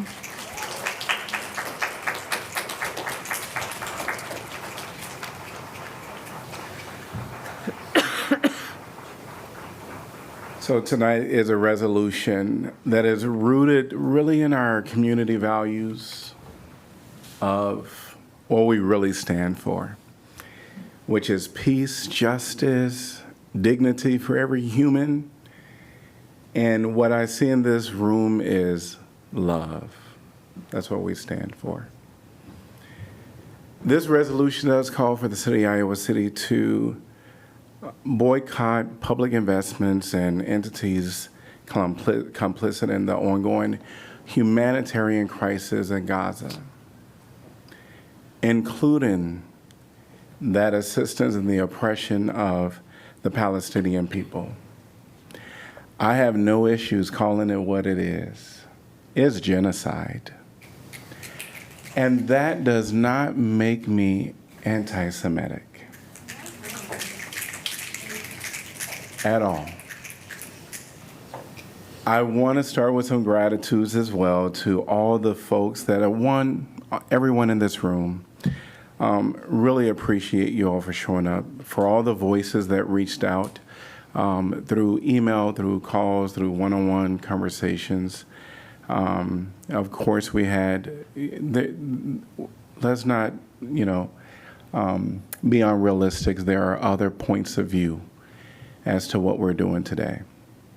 Absolutely. And I will say to those individuals that in this moment, we must call it what it is, what we're seeing. Lives are being killed, children. In the resolution, it says since October 7, 2023, over 60,000 Palestinians, including more than 17,000 children, have been killed, and more than 146,000 have been wounded. 2 million people are facing imminent famine and complete devastation. Now, I don't know about you, but this is serious. This is continuing to happen. And so to all the ones that have shared your perspectives, your grief, and your hope, in hope of us doing this resolution tonight, I really appreciate all of that, all of you. I especially want to appreciate those that were participating in drafting this. It's interesting experience once again that we had where it was varying opinions in this room. I always tell you that no one really got everything that they wanted to see in this resolution. And that's because people came together to have a conversation. And they expressed themselves and their points of view, and I believe that everyone did a great job at listening and settling on some language that they can be comfortable with without compromising their firm beliefs. And so to all of them, I wish to say thank you to them as well that was in the room. And I'm going to give a shout out. I know he's in Washington, D.C., but thank you because you were really helping lead this along. That's Uchechi. Thank you. And there's some, I'll get in trouble if I start doing names.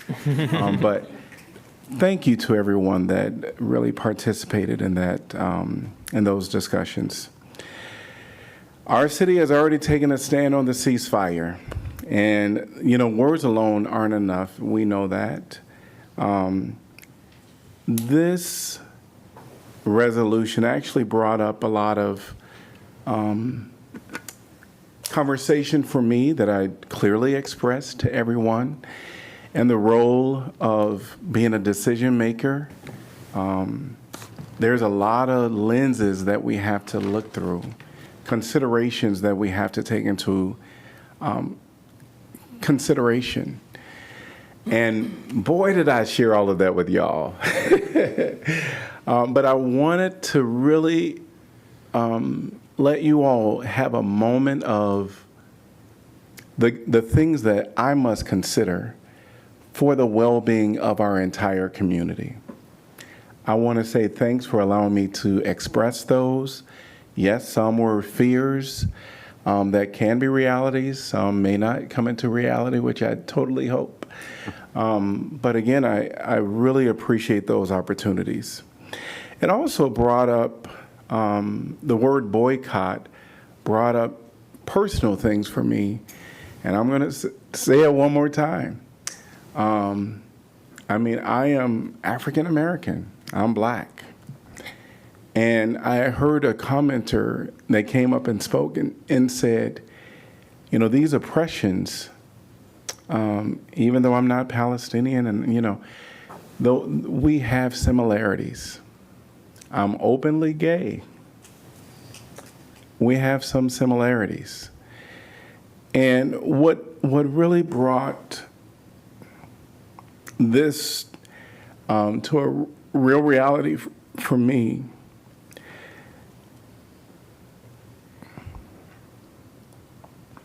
when we think about the apartheid in South Africa, I am 49 years old, and y'all better say I'm 23 if anybody asks. But my dad was born in 1931, Bruce Teague II, Jr., Bruce Teague Jr. My grandfather, Bruce Teague I, was born in 1888, not in the 1900s, 1888.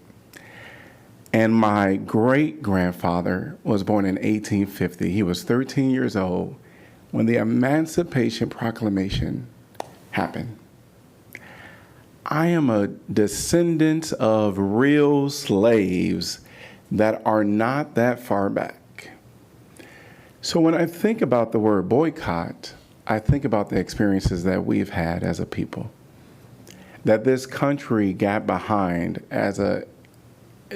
from everywhere. It took a long time, don't get me wrong, and we suffered a lot. And so as I began to sit with people and hear the stories, so thank you for all the stories, they made a difference. And it's unfortunate that it had to be the sad stories that really made the difference. So to the community tonight, we ask, and I ask you to continue to raise your voice, continue to send the emails, continue to make the calls, show up. Let our elected officials know that you support this resolution. This is a big deal, but it really is a thing about human rights. It's basic. I stand for human rights in ways that just can't be compromised. And so tonight I will be supporting this. And I really appreciate, again, all of the work that went into this by everybody. And to those that aren't in this room tonight, to those that still want to make some comments, I welcome you to reach out. This city is a phenomenal, awesome, and amazing city, and there is no other city that I would rather be in during these times than Iowa City. So with that, unless there are any more comments, Let's vote. we're going to vote. Roll call, please. Burgess. Yes. Harmson. Yes. Moe. Yes. Sala. Yes. Teague. Yes. Wyline. Yes. Alter. Yes. Motion passes 7-0.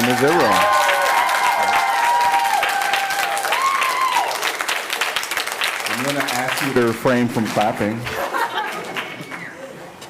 Thank you all for coming. Thank you all for coming.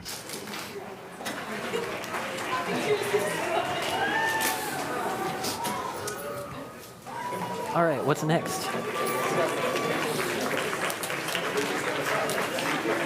Still got,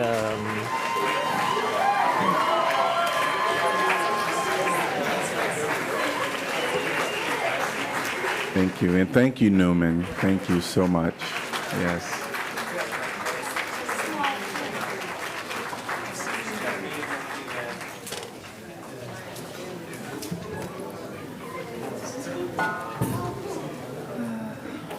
Vacancies. vacancies. Another hot topic. Yeah.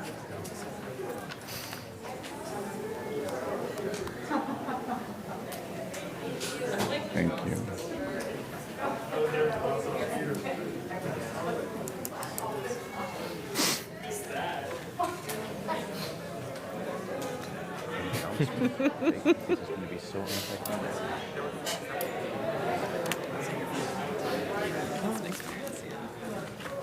We are on to item number 12, which is announcements. Mayor, before you do, maybe would you accept a motion to accept correspondence for 11J?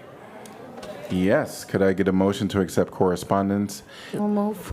for 11J? So moved by Saleh. Sala. and Second, Second by Burgess. Burgess. All in favor say aye. Aye. Any opposed? Motion passes 7-0. Item number 12 is announcements of vacancies new. 12A. It's hard to hear. Yep. Can we get them to shut the door? Yes, there, yeah. 12A, Civil Service Commission, one vacancy to fill a new member position upon appointment through April 4th, 2027. Civil Service Commission, one vacancy to fill a new member position upon appointment through April 1, 2029. Correspondence is included in the council packet. Library Board of Trustees, one vacancy to fill an unexpired term upon appointment through June 30th, 2027. Correspondence included in the council packet as well. Mayor, there was, I think you popped over it, HCDC, one HDC vacancy. in the middle. No, here. Thank you. Housing and Community Development Commission, one vacancy to fill an unexpired term upon appointment through June 30th, 2027. Correspondence included in the council packet. I think I have read all 4. Applications must be received by 5 p.m. Tuesday, September 9th, 2025. Could I get a motion to accept correspondence? So moved, Wyline. Second, Burgess. All in favor say aye. Aye. Any opposed? Motion passes 7-0. Item number 13, announcements of vacancies previous. 13A, Community Police Review Board, one vacancy to fill an unexpired term. And then applications must be received by 5 p.m. Tuesday, July 1st. That can't be right. Yeah. It was, and then we deferred it, so it'll be on the 19th, and I'm assuming we would just defer indefinitely. Eric, I'm looking at you. Yes. Yes. Okay. Yes. So Tuesday, July 1, 2025 appointment has been deferred to the August 19, 2025 City Council meeting. Airport Zoning Board of Adjustment, one vacancy to fill a 5-year term. Airport Zoning Commission, one vacancy to fill a 6-year term. Board of Appeals HVAC Professional, one vacancy to fill an unexpired term. Historic Preservation Commission Brown Street, one vacancy to fill a 3-year term. Historic Preservation Commission Jefferson Street, one vacancy to fill a 3-year term. Historic Preservation Commission Woodlawn Avenue, one vacancy to fill a 3-year term. Vacancies will remain open until filled. Item number 14, City Council information. Anything anyone want to update on right now? All right. We'll go on to item number 15, reports on items from our city staff, city manager's office, city attorney's office. Nothing, thank you. City clerk's office. Item number 16, could I get a motion to adjourn? So moved. Second. Moved by Alter, seconded by Burgess. All in favor say aye. Aye. Any I could just do opposed? that to you. Motion passes 7-0. That's why I was gonna do it anyways. Thank you. We Thank you are so much. adjourned.